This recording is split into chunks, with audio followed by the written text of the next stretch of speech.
ചോദ്യം number 391 Shri Sajeev Joseph, ബഹുമാനപ്പെട്ട revenue ഭവന നിർമ്മാണ വകുപ്പ് മന്ത്രി. സാറേ, ഉണ്ട്. കണ്ണൂർ വിമാനത്താവള പദ്ധതിയുടെ റൺവേ നിലവിലുള്ള 3050 മീറ്ററിൽ നിന്ന് 4000 മീറ്ററാക്കി ദീർഘിപ്പിക്കുന്നതിനായി ഏകദേശം 245.33 ഏക്കർ സ്വകാര്യ ഭൂമി ഏറ്റെടുത്ത് നൽകുന്നതിന് അർത്ഥനാധികാരിയായ കിൻഫ്ര മാനേജിംഗ് ഡയറക്ടർ അർത്ഥന സമർപ്പിച്ചതിൻ്റെ അടിസ്ഥാനത്തിൽ 2013 ആക്ടിൽ നിഷ്കർഷിച്ചിരിക്കുന്നത് പ്രകാരം സാമൂഹ്യ ആഘാത പഠനം നടത്തി ഭൂമി ഏറ്റെടുക്കൽ നടപടികളുമായി മുന്നോട്ട് പോകുന്നതിന് ഉത്തരവ് പുറപ്പെടുവിക്കുകയുണ്ടായി. തുടർന്ന് പദ്ധതികൾക്കായി ഭൂമി ഏറ്റെടുക്കുന്നതിനുള്ള 11-1 വിജ്ഞാപനം പ്രസിദ്ധീകരിച്ചിട്ടുണ്ട്. പദ്ധതിയുമായി ബന്ധപ്പെട്ട ബേസിക് വാല്യൂ റിപ്പോർട്ട് നടപടികൾ പൂർത്തീകരിച്ചു. ഇതോടെ ഭൂമിയുടെ വില നിർണ്ണയം പൂർത്തിയായി. അടുത്ത ഘട്ടം എന്ന നിലയിൽ ഡീറ്റെയിൽ വാല്യൂ സ്റ്റേറ്റ്മെൻറ്റ് തയ്യാറാക്കി വരികയാണ്. ഭൂമിയിലെ കെട്ടിടങ്ങൾ, വിളകൾ, മരങ്ങൾ ഉൾപ്പെടെയുള്ള ചമയങ്ങളുടെ വിലയും അപേക്ഷകൻ്റെ മറ്റു ഭൂമിക്കുണ്ടാകുന്ന നഷ്ടവും മറ്റും നിർണ്ണയിക്കുന്നതാണ് DVS. ഇതിൽ വിളകൾ, മരങ്ങൾ എന്നിവയുടെ വില നിർണ്ണയിച്ചു കഴിഞ്ഞു.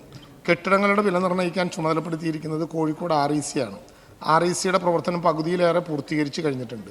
കെട്ടിടങ്ങളുടെ വില കൂടി ലഭിച്ചാൽ DVS പൂർത്തിയാകും. ബേസിക് വാല്യൂ റിപ്പോർട്ട് പ്രകാരം കണക്കാക്കിയ തുകയെ നഗരത്തിൽ നിന്നുള്ള ദൂരത്തിൻ്റെ അടിസ്ഥാനത്തിലുള്ള ഒരു ഘടകം കൊണ്ട് ഗുണിക്കുകയും ഡീറ്റെയിൽ വാല്യൂ സ്റ്റേറ്റ്മെൻറ്റ് പ്രകാരം കണക്കാക്കിയ തുകയോടൊപ്പം 100% സ്വലേഷ്യം കൂടി കണക്കാക്കിയാണ് അന്തിമ അവാർഡ് നിശ്ചയിക്കുന്നത്. വില നിർണ്ണയം കഴിഞ്ഞ് കളക്ടർ അർത്ഥനാധികാരിക്ക് നിർദ്ദേശം നൽകുന്നതിനെ തുടർന്ന് വസ്തു ഏറ്റെടുക്കൽ ആവശ്യമായിട്ടുള്ള തുക ഡെപ്പോസിറ്റ് ചെയ്യുന്ന മുറയ്ക്ക് 2013 ആക്ട് പ്രകാരം 19-1 പ്രഖ്യാപനം നടത്തുന്നതാണ്. തുടർന്ന് രേഖകൾ പരിശോധിച്ച് നഷ്ടപരിഹാര തുക വിതരണം ചെയ്യും. കുടിയൊഴിക്കപ്പെട്ട കുടുംബങ്ങളുടെ പുനരധിവാസത്തിന് പ്രത്യേക കരട് പാക്കേജ് തയ്യാറാക്കി സമർപ്പിക്കാൻ ജില്ലാ കളക്ടർക്ക് നിർദ്ദേശം നൽകിയതിൻ്റെ അടിസ്ഥാനത്തിൽ കണ്ണൂർ ജില്ലാ കളക്ടർ പ്രത്യേക കരട് പാക്കേജ് തയ്യാറാക്കുന്നതിനുള്ള നടപടികൾ സ്വീകരിച്ചു വരുന്നു. കീഴല്ലൂർ ഗ്രാമത്തിലെ ഭൂമി ഏറ്റെടുക്കലുമായി ബന്ധപ്പെട്ട് ജനങ്ങൾ നേരിടുന്ന ബുദ്ധിമുട്ടുകൾ പരിഹരിക്കാനും നടപടികൾ വേഗത്തിലാക്കാനും ബന്ധപ്പെട്ടവരുടെ യോഗം ബഹുമാനപ്പെട്ട മുഖ്യമന്ത്രിയുടെ അധ്യക്ഷതയിൽ ഈ മാസത്തിൽ തന്നെ ചേരുന്നതാണ്. 2013 ഭൂമി ഏറ്റെടുക്കൽ ന്യായമായ നഷ്ടപരിഹാരത്തിനും പുനഃസ്ഥാപനത്തിനുമുള്ള അവകാശ നിയമപ്രകാരം 11-1 പ്രാഥമിക വിജ്ഞാപനം പുറപ്പെടുവിച്ചു കഴിഞ്ഞാൽ പ്രാഥമിക വിജ്ഞാപനത്തിൽ പ്രതിപാദിച്ചിട്ടുള്ള ഭൂമിയെ സംബന്ധിച്ച് ഏതെങ്കിലും വിധത്തിലുള്ള ഇടപാടുകൾ ഏർപ്പെടുകയോ ഇടപാടുകൾക്ക് ഇടയാക്കുകയോ അങ്ങനെയുള്ള ഭൂമിയിൽ ഏതെങ്കിലും വിധത്തിലുള്ള ബാധ്യതകൾ ഉണ്ടാവുകയോ ചെയ്യാൻ പാടില്ലെന്ന് വ്യവസ്ഥ ചെയ്തിട്ടുണ്ട്. എന്നാൽ കളക്ടർക്ക് വസ്തുവിൻ്റെ ഉടമസ്ഥൻ നൽകുന്ന അപേക്ഷയിൽ വിദ്യാഭ്യാസം ഉൾപ്പെടെയുള്ള പ്രത്യേക പ്രശ്നങ്ങളിൽ രേഖപ്പെടുത്തി വ്യവസ്ഥയിൽ നിന്ന് ഒഴിവാക്കാവുന്നതാണ്. സിയും ഡിയും 29/12/2017 GOMS 448/2017 RD ഉത്തരവ് പ്രകാരമുള്ള പുനരധിവാസ പാക്കേജിന് ഉപരിയായി എന്തെങ്കിലും അനുവദിക്കേണ്ടതുണ്ടെങ്കിൽ ബന്ധപ്പെട്ട ഭരണവകുപ്പ് സ്പെഷ്യൽ പാക്കേജ് പുറപ്പെടുവിക്കേണ്ടതാണ്.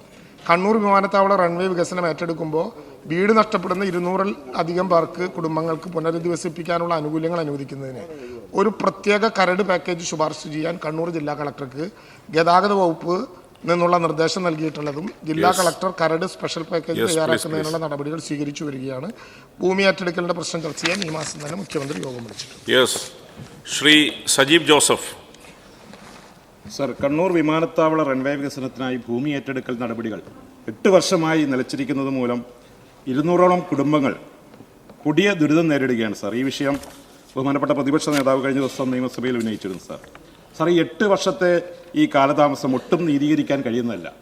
കാരണം റൺവേ നീളം കൂട്ടണമെന്ന് ആവശ്യപ്പെട്ടുകൊണ്ട് ബഹുമാനപ്പെട്ട ഉമ്മൻചാണ്ടി എന്ന മുഖ്യമന്ത്രിയായിരുന്നപ്പോൾ സമരം നടത്തിയ ഒരു സാഹചര്യം നമ്മുടെ എല്ലാം മുന്നിലുണ്ട്. എന്നിട്ടും 8 വർഷമായി ഈ ഏറ്റെടുത്ത ഭൂമിയിലെ ആ ഉടമകൾക്ക് ആ നടപടിക്രമങ്ങൾ പൂർത്തീകരിച്ച് നഷ്ടപരിഹാരം കൊടുക്കാനുള്ള നടപടി സ്വീകരിക്കാത്തത് മൂലം ഇവർ വലിയ ഒരു പ്രതിസന്ധി നേരിടുകയാണ്. സാർ, 2018 പേമാരി മൂലം, കനത്ത പേമാരി മൂലം വെള്ളം ഒലിച്ച് മണ്ണും ചെളിയും എല്ലാം വന്ന് 7 വീടുകൾ പൂർണ്ണമായി നശിച്ചു. അതുപോലെ തന്നെ നിരവധി വീടുകൾക്ക് താറുമാറായി. സാർ, ഇവരെ 7 വീട്ടുകാരെ മാറ്റി താമസിക്കുന്ന സാഹചര്യം ഉണ്ടായി. 6 മാസം അവർക്ക് വാടക കൊടുത്തു. സാർ, പിന്നീട് അവർക്ക് വാടക പോലും കൊടുക്കാത്ത ഒരു സാഹചര്യമുണ്ട്. സാർ, അതുപോലെ തന്നെ സനിൽ എന്ന ഒരു യുവാവ്, പറഞ്ഞാലോ ഓരോരാളെ പേരൊക്കെ പ്രധാനപ്പെട്ട ഒരു കാര്യമാണ്. സനിൽ എന്ന ഒരു യുവാവ് അദ്ദേഹം ആത്മഹത്യക്ക് ശ്രമിച്ചു. സാർ, കഴിഞ്ഞ ദിവസം അദ്ദേഹം ഞങ്ങളെല്ലാം വിളിച്ചു. അദ്ദേഹത്തിന്റെ സ്ഥലം അത് ജപ്തി നടപടി നേരിടുന്നു. ബഹുമാനപ്പെട്ട മുഖ്യമന്ത്രി നിയമസഭയിൽ ആരെയും വീട്ടിൽ നിന്ന് ഇറക്കി വിടില്ല എന്ന് പറഞ്ഞിട്ടും അദ്ദേഹത്തിന് അവിടെ ജില്ലാ ബാങ്ക്, കേരള ബാങ്കിന്റെ അധികൃതർ വന്ന് അവിടെ ബാനർ കെട്ടി നോട്ടീസ് ഒട്ടിച്ചു. സാർ, ഈ ഇത്തരത്തിലുള്ള ജപ്തി നടപടികൾ നിർത്തിവെക്കാനുള്ള നടപടി സ്വീകരിക്കുമോ? അതുപോലെ തന്നെ 1.5 മിനിറ്റ് വീടുകൾ നഷ്ടപ്പെട്ടവർക്ക് താമസയോഗ്യമായിട്ടുള്ള വീടുകൾ നിർമ്മിച്ചു കൊടുക്കുമെന്നുള്ള വാക്ക് പാലിക്കുമോ എന്നത് സംബന്ധിച്ച് സബ്മിഷനാക്കിയാൽ പറയായിരുന്നു. Yes minister. ബഹുമാനപ്പെട്ട അംഗം പറഞ്ഞതിന് ആദ്യത്തെ ചോദ്യത്തിൽ തന്നെ മറുപടി പറഞ്ഞിട്ടുണ്ട്. ആ കാര്യങ്ങൾ സർക്കാരിൻ്റെ ശ്രദ്ധയിൽപ്പെട്ടിട്ടുണ്ട്. സാർ, അവർക്ക് അതിവേഗ നടപടികൾക്ക് നേതൃത്വം നൽകുകയാണ്. DBS തയ്യാറാനുള്ള നടപടികൾ REC പകുതിയിലേറെ പൂർത്തീകരിച്ചിട്ടുണ്ട്. അത് കഴിഞ്ഞാൽ നടപടികളിലേക്ക് പോകും. 4-1 വിജ്ഞാപനം മുതൽ ഇങ്ങോട്ടുള്ള കാലതാമസത്തിൽ 12% പിന്നെ പലിശയും അവർക്ക് ലഭ്യമാകും. ബഹുമാനപ്പെട്ട അംഗം ചോദിച്ച വളരെ പ്രസക്തമായൊരു കാര്യമാണ്. കഴിഞ്ഞ ദിവസം പ്രതിപക്ഷ നേതാവും ഇക്കാര്യം ശ്രദ്ധയിൽപ്പെടുത്തിയിരുന്നു. അവിടെയുള്ള ആളുകളുടെ പ്രശ്നം റവന്യൂ റിക്കവറി ആണെങ്കിൽ നമുക്കൊരു പ്രത്യേകമായിട്ടുള്ള പാക്കേജ് ആ കാര്യത്തിൽ ആലോചിച്ച് തൽക്കാലം നിർത്തിവെക്കാനുള്ള നടപടിക്രമങ്ങളെക്കുറിച്ച് ആലോചിക്കാം. കേരള ബാങ്കിൻ്റെ കാര്യമാണ് പിന്നെ ഒന്ന് അങ്ങ് ഇവിടെ സൂചിപ്പിച്ചത്. കേരള ബാങ്ക് അങ്ങേക്കറിയാം, വയനാട്ടിലൊക്കെ ഏറ്റവും ശ്രമകരമായിട്ടുള്ള ശ്രദ്ധേയമായിട്ടുള്ള അഭിമാനകരമായ നടപടിയെടുത്തതാണ്. ബഹുമാനപ്പെട്ട സഹകരണ മന്ത്രിയുടെ ശ്രദ്ധയിൽപ്പെടുത്തി നമുക്ക് കേരള ബാങ്കിൻ്റെ മുമ്പാകെ ആ പ്രശ്നം എങ്ങനെ നിയമപരമായി കൈകാര്യം ചെയ്യാം എന്ന് നോക്കാം. റവന്യൂ റിക്കവറി നടപടികൾ ക്രമങ്ങൾ വരികയാണെങ്കിൽ അതിനൊരു പ്രത്യേക പാക്കേജ് തയ്യാറാക്കാനുള്ള നടപടി റവന്യൂ വകുപ്പ് സ്വീകരിക്കും. Second question. സർ, ഏറ്റെടുത്ത ഭൂമിക്ക് പകരമായി സ്ഥലം നൽകാമെന്ന് കാണിച്ച് കളക്ടർ നോട്ടിഫിക്കേഷൻ ഇറക്കിയിട്ടുണ്ടോ? ഈ നോട്ടിഫിക്കേഷൻ എന്ന് അവസാനിച്ചിട്ടുണ്ടെന്നും സർ, ഭൂമി ഏറ്റെടുക്കാൻ ആ നിയമപ്രകാരം പകരം ഭൂമി നൽകുന്ന വ്യവസ്ഥയുണ്ടോ? ഇല്ലെങ്കിൽ അങ്ങനെ ഒരു തീരുമാനമെടുത്താൽ അത് കാലതാമസം ഉണ്ടാകില്ലേ? അത് സംബന്ധിച്ച് ഒന്ന് വ്യക്തമാക്കാം. Yes minister. സാർ, ബഹുമാനപ്പെട്ട അംഗം പറഞ്ഞതുപോലെ ജില്ലാ കളക്ടർ 14.65 ഏക്കർ ഭൂമിക്ക് അർത്തന കിൻഫ്രയിൽ നിന്ന് ലഭിച്ചതിനെ തുടർന്ന് ആ നടപടികളുമായിട്ട് മുന്നോട്ട് പോകുന്നുണ്ട്. അതിൻ്റെ 11 കാലാവധി 16/11/2025 വരെ നീട്ടിയിട്ടുമുണ്ട്. ഇവിടെ അങ്ങ് സൂചിപ്പിച്ചതുപോലെ നേരത്തെ ഞാൻ മറുപടിയിൽ പറഞ്ഞതുപോലെ പ്രത്യേകമായൊരു പാക്കേജ് ഉണ്ടെങ്കിൽ മാത്രമേ അത്തരം ഒരു പുനരധിവാസ കാര്യം ആലോചിക്കാൻ പറ്റൂ. അങ്ങനെ പ്രത്യേകമായിട്ടുള്ളൊരു പാക്കേജ് തയ്യാറാക്കി തരാൻ ഇപ്പോൾ ഭരണവകുപ്പ് ജില്ലാ കളക്ടറോട് ആവശ്യപ്പെട്ടിട്ടുണ്ട്. അത് അനുസരിച്ചിട്ടുള്ള നടപടിക്രമങ്ങളുമായിട്ട് മുന്നോട്ട് പോകുകയാണ്. ശ്രീ സണ്ണി ജോസഫ്. സാറ്, സുനിത വില്യംസ് ബഹിരാകാശത്തിൽ പെട്ടുപോയപ്പോൾ 9 മാസം കൊണ്ട് അവരെ തിരികെ എത്തിക്കാൻ സാധിച്ചു. അവിടെ കുടിയൊഴിപ്പിക്കപ്പെട്ട മട്ടന്നൂർ വിമാനത്താവളത്തിൻ്റെ പേരിൽ കുടിയൊഴിപ്പിക്കപ്പെട്ട 6 കുടുംബങ്ങൾ 8 വർഷമായിട്ട് അവർ ആകാശത്തിലും ഭൂമിയിലും അല്ല സാർ. അവർ കഷ്ടതയിലാണ്. അവരെ രക്ഷിക്കാൻ സർക്കാർ നടപടി സ്വീകരിക്കുന്നില്ല. ഇത് ഇടിയപ്പത്തിൻ്റെ കുരുക്കഴിക്കുന്ന പണിയൊന്നും വേണ്ട. സർക്കാർ നഷ്ടപരിഹാരം കൊടുത്താൽ മതി. എൻ്റെ ചോദ്യം, will you show the will to settle this issue? That is my question. ഇതിലെന്താണ് സംശയമുള്ളത് സാർ? ഇതിൻ്റെ ഓരോ ഡേറ്റും ഇതിനകത്ത് കൃത്യമായ മറുപടിയിൽ രേഖപ്പെടുത്തിയിട്ടുണ്ട്. ഞാൻ ഉറപ്പിച്ചു പറയുന്നു, ആ 200 കുടുംബങ്ങളുടെയും റീജിയണൽ എഞ്ചിനീയറിംഗ് കോളേജ് DBSൻ്റെ ഭാഗമായിട്ടുള്ള കണക്ക് തയ്യാറാക്കി തന്നാൽ ഏറ്റവും ചുരുങ്ങിയ സമയത്തിന് ആ ഭൂമി ഏറ്റെടുക്കാനുള്ള നടപടിക്രമങ്ങൾ പൂർത്തിയാക്കും. ഒരു പ്രയാസവും അവർക്ക് നേരിടാൻ പോകുന്നില്ല. 12% 4-1 മുതലുള്ള പലിശ കൂടി കിട്ടിക്കഴിയുമ്പോൾ ആ കാര്യത്തിലുള്ള പ്രയാസം നമുക്ക് പരിഹരിക്കാനാകും. പുനരധിവാസ പാക്കേജിനെ കുറിച്ച് സർക്കാർ ആലോചിക്കുന്നുണ്ട്. സാർ, ഈ കേരളത്തിൽ ഇത്രയേറെ ഭൂമി ഏറ്റെടുത്തൊരു ഗവൺമെന്റിന്റെ കാലയളവ് ഉണ്ടായില്ല സാർ. ആ ഇച്ഛാശക്തി തന്നെ ഈ കാര്യത്തിലും പ്രകടിപ്പിക്കും. അങ്ങ് പേടിക്കേണ്ട കാര്യമില്ല. ശ്രീമതി KK രമ. സാർ, വികസനത്തിനായി ഭൂമി ഏറ്റെടുക്കുന്ന കണ്ണൂർ വിമാനത്താവളത്തിലായാലും നേരത്തെ NH-66 കാര്യത്തിലൊക്കെ ഉണ്ടാകുന്ന കാലതാമസം ജനങ്ങളെ വളരെ ബുദ്ധിമുട്ടിലാക്കുകയാണ് സാർ. ഇപ്പോൾ KRailൻ്റെ ഭൂമി ഏറ്റെടുക്കാൻ വേണ്ടി നിർദ്ദിഷ്ട KRail അതിവേഗ റെയിൽപാതയുടെ കാര്യത്തിൽ ഭൂമി ഏറ്റെടുത്തു കാരണം നടപടി നോക്കിയോ, അവരെ കല്ലിട്ടു, മാർക്ക് ചെയ്തു. ഇതിൻ്റെയൊക്കെ ഭാഗമായിട്ട് ആ ഭൂമി വിൽക്കാനോ അല്ലെങ്കിൽ ലോൺ എടുക്കാനോ ഒന്നും സാധിക്കാത്ത ജനങ്ങൾ വളരെ ദുരിതം അനുഭവിക്കുകയാണ് സാർ. അപ്പോൾ പദ്ധതി നടക്കുമെന്ന് ഉറപ്പായതിനു ശേഷം മറ്റു നടപടിക്രമങ്ങളെല്ലാം പൂർത്തിയായതിനു ശേഷം മാത്രം ലാൻഡ് അക്വിസിഷൻ നടപടിയിലേക്ക് കടക്കുകയും അത് 3 മാസത്തിനകമെങ്കിലും നടപടികൾ പൂർത്തിയാക്കുന്നതിന് ആവശ്യമായ ക്രമീകരണം, ലാൻഡ് അക്വിസിഷൻ പുനഃക്രമീകരണം നടത്താൻ സർക്കാർ നടപടി സ്വീകരിക്കുമോ? സാർ, LAR 2013 കേന്ദ്ര ഗവൺമെന്റിന്റെ ഭാഗമായിട്ടുള്ള ഇറക്കിയ ഒരു ആക്ടാണ്. 2015 കേരളം അതിന് ചട്ടങ്ങളും രൂപീകരിച്ചിട്ടുണ്ട്. അതനുസരിച്ചുള്ള നടപടിക്രമങ്ങളുമായിട്ടാണ് മുന്നോട്ട് പോകുന്നത്. ബഹുമാനപ്പെട്ട അംഗത്തിൻ്റെ ഒരു തെറ്റിദ്ധാരണ ഞാൻ മാറ്റട്ടെ. കേരളയുമായി ബന്ധപ്പെട്ട് ഭൂമി ഏറ്റെടുക്കൽ നടപടികളിൽ സർവേസ് ആൻഡ് ബൗണ്ടറീസ് ആക്ടിൻ്റെ 6(1) മാത്രമേ പ്രസിദ്ധീകരിച്ചിട്ടുള്ളൂ. 4(1) പോലും പ്രസിദ്ധീകരിച്ചിട്ടില്ല. ഞാൻ ഈ സഭയുടെ മുമ്പാകെ പറയുന്നു, കേരളയുമായി ബന്ധപ്പെട്ട് ഭൂമി ഏത് വിധത്തിലുള്ള ക്രയവിക്രയവും ചെയ്യാൻ ഇപ്പോൾ തൽക്കാലം ഒരു പ്രശ്നവും നമ്മുടെ മുമ്പിൽ ഉണ്ടാകില്ല. കാരണം 4(1) നോട്ടിഫിക്കേഷൻ കഴിഞ്ഞിട്ടില്ല. സാധാരണ നിലയിൽ LAR 2013 4(1) നോട്ടിഫിക്കേഷൻ കഴിഞ്ഞാൽ പ്രശ്നമില്ല. 5 എന്ന് പറയപ്പെടുന്നത് അതിൻ്റെ SIA സ്റ്റഡിക്ക് ശേഷമുള്ള പബ്ലിക് ഹിയറിംഗ് ആണ്. 6 എന്ന് പറയുന്നത് നോട്ടീസാണ്. 7 എന്ന് പറയുന്നത് എക്സ്പെർട്ട് കമ്മിറ്റിയാണ്. 8 സർക്കാർ അംഗീകരിക്കലാണ്.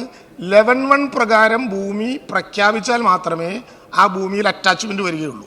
11(1) പ്രകാരം ഭൂമി അറ്റാച്ച് ചെയ്താൽ തന്നെ പ്രത്യേകമായ കാരണങ്ങൾക്ക് കളക്ടർക്ക് അപേക്ഷ കൊടുത്താൽ 11(4) അനുസരിച്ച് പ്രത്യേകമായ അധികാരം ലാൻഡ് അക്വസിഷൻ ഓഫീസർക്കോ കളക്ടർക്കോ ഉണ്ട്, അതനുസരിച്ച് കൊടുക്കാവുന്നതാണ്. കേരളയിൽ അത്രയൊന്നും പോയിട്ടില്ല. സർവേസ് ആൻഡ് ബൗണ്ടറീസ് ആക്ടിൻ്റെ 6(1) മാത്രമേ പ്രസിദ്ധീകരിച്ചിട്ടുള്ളൂ.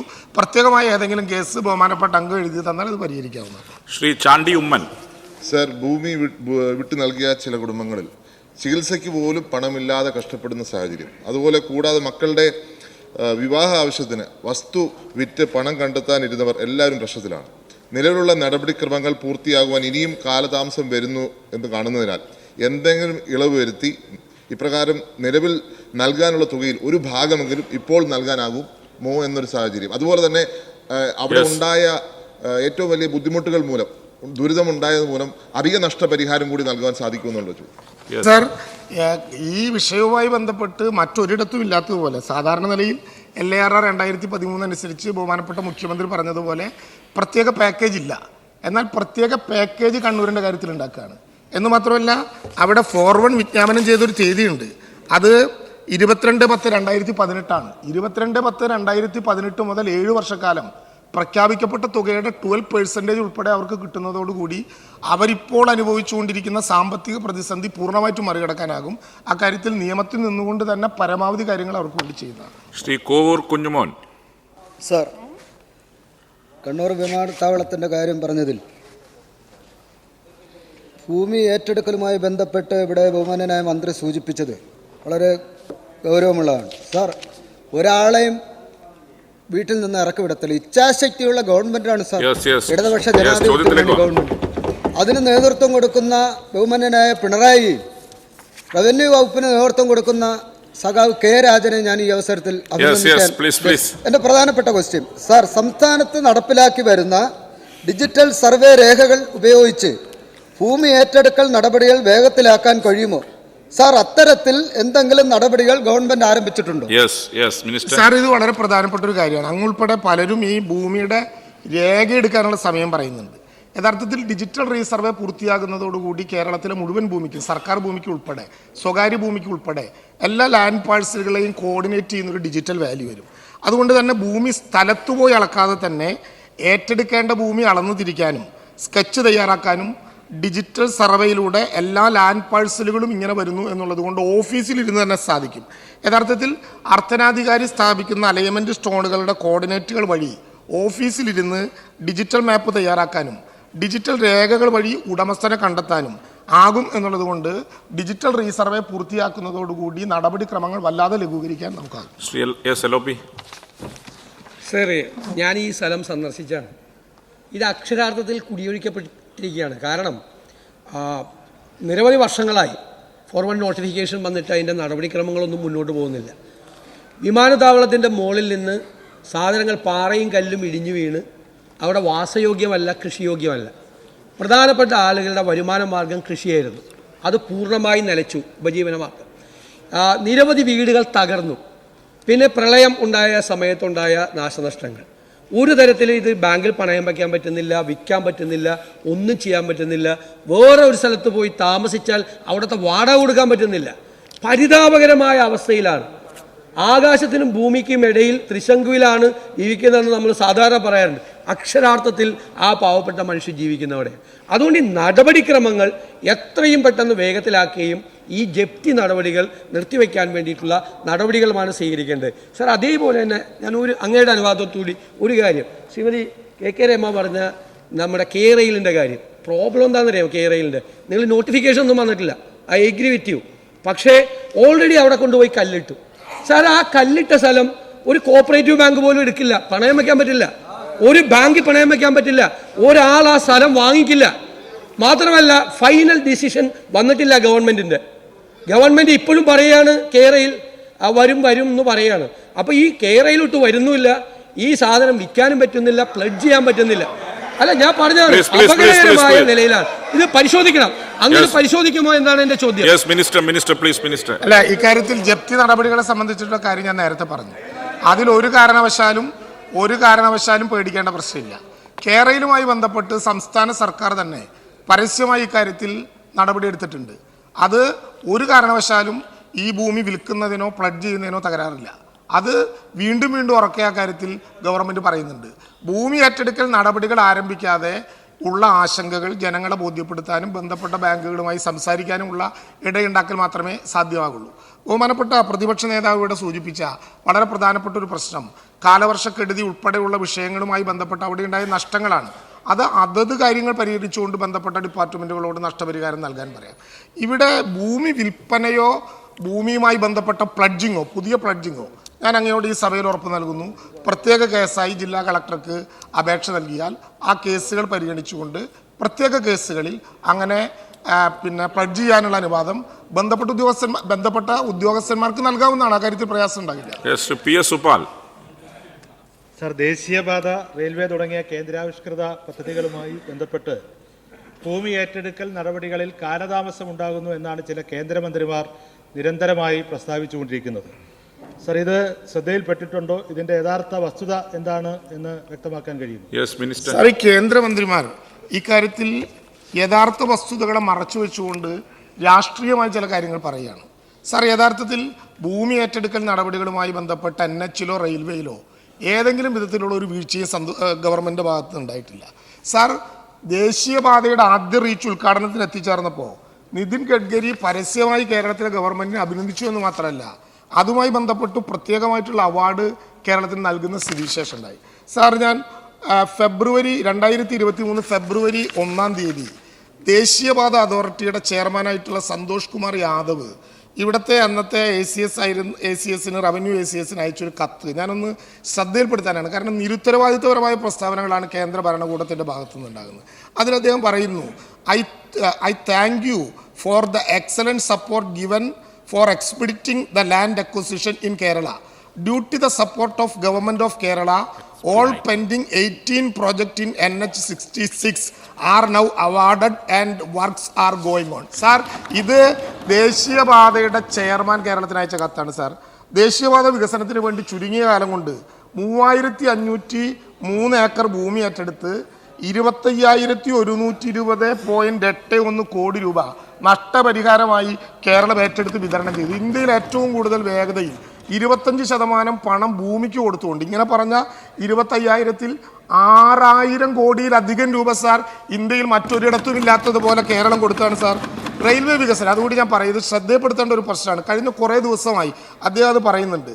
325.699 ഹെക്ടർ ഭൂമിയാണ് റെയിൽവേ. അല്ല, അങ്ങോട്ട് ഞാൻ ശ്രദ്ധയപ്പെടുത്താനാണ്, അങ്ങ് വഴി കേരളത്തിൻ്റെ ശ്രദ്ധയപ്പെടുത്താനാണ് ഭൂമി ഏറ്റെടുക്കാൻ വേണ്ടിയിട്ടുള്ള റിക്വസിഷൻ റെയിൽവേ നൽകിയത്. അതിൽ 102 ഏക്കർ ഭൂമി ഇതിനകം സമയബന്ധിതമായിട്ട് ഏറ്റെടുത്ത് കൊടുത്തു. സാർ, 32.7761 ഹെക്ടർ ഭൂമിയിൽ റെയിൽവേ ഇതുവരെ കണ്ടിജൻസി ചാർജ് അടച്ചിട്ടില്ല. സാർ, കണ്ടിജൻസി ചാർജ് അടയ്ക്കണല്ലോ, അത് അടച്ചിട്ടില്ല.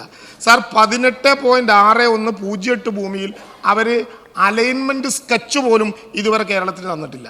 സാർ, 0.042 ഹെക്ടർ ഭൂമിയുടെ ഏറ്റെടുക്കൽ വിവിധ കേസുകളിൽ പെട്ട് നിൽക്കുകയാണ്. സാർ, ഇതിൽ പറയുന്ന 7.9291 ഹെക്ടർ ഭൂമി 19.1 വിജ്ഞാപനമായി. 131 ഹെക്ടർ ഭൂമി സോഷ്യൽ ഇമ്പാക്ട്മെൻറ്റ് അസസ്മെൻറ്റ് നടക്കുകയാണ്. 4.7412 ഭൂമി 6.1 നോട്ടിഫിക്കേഷനാണ്.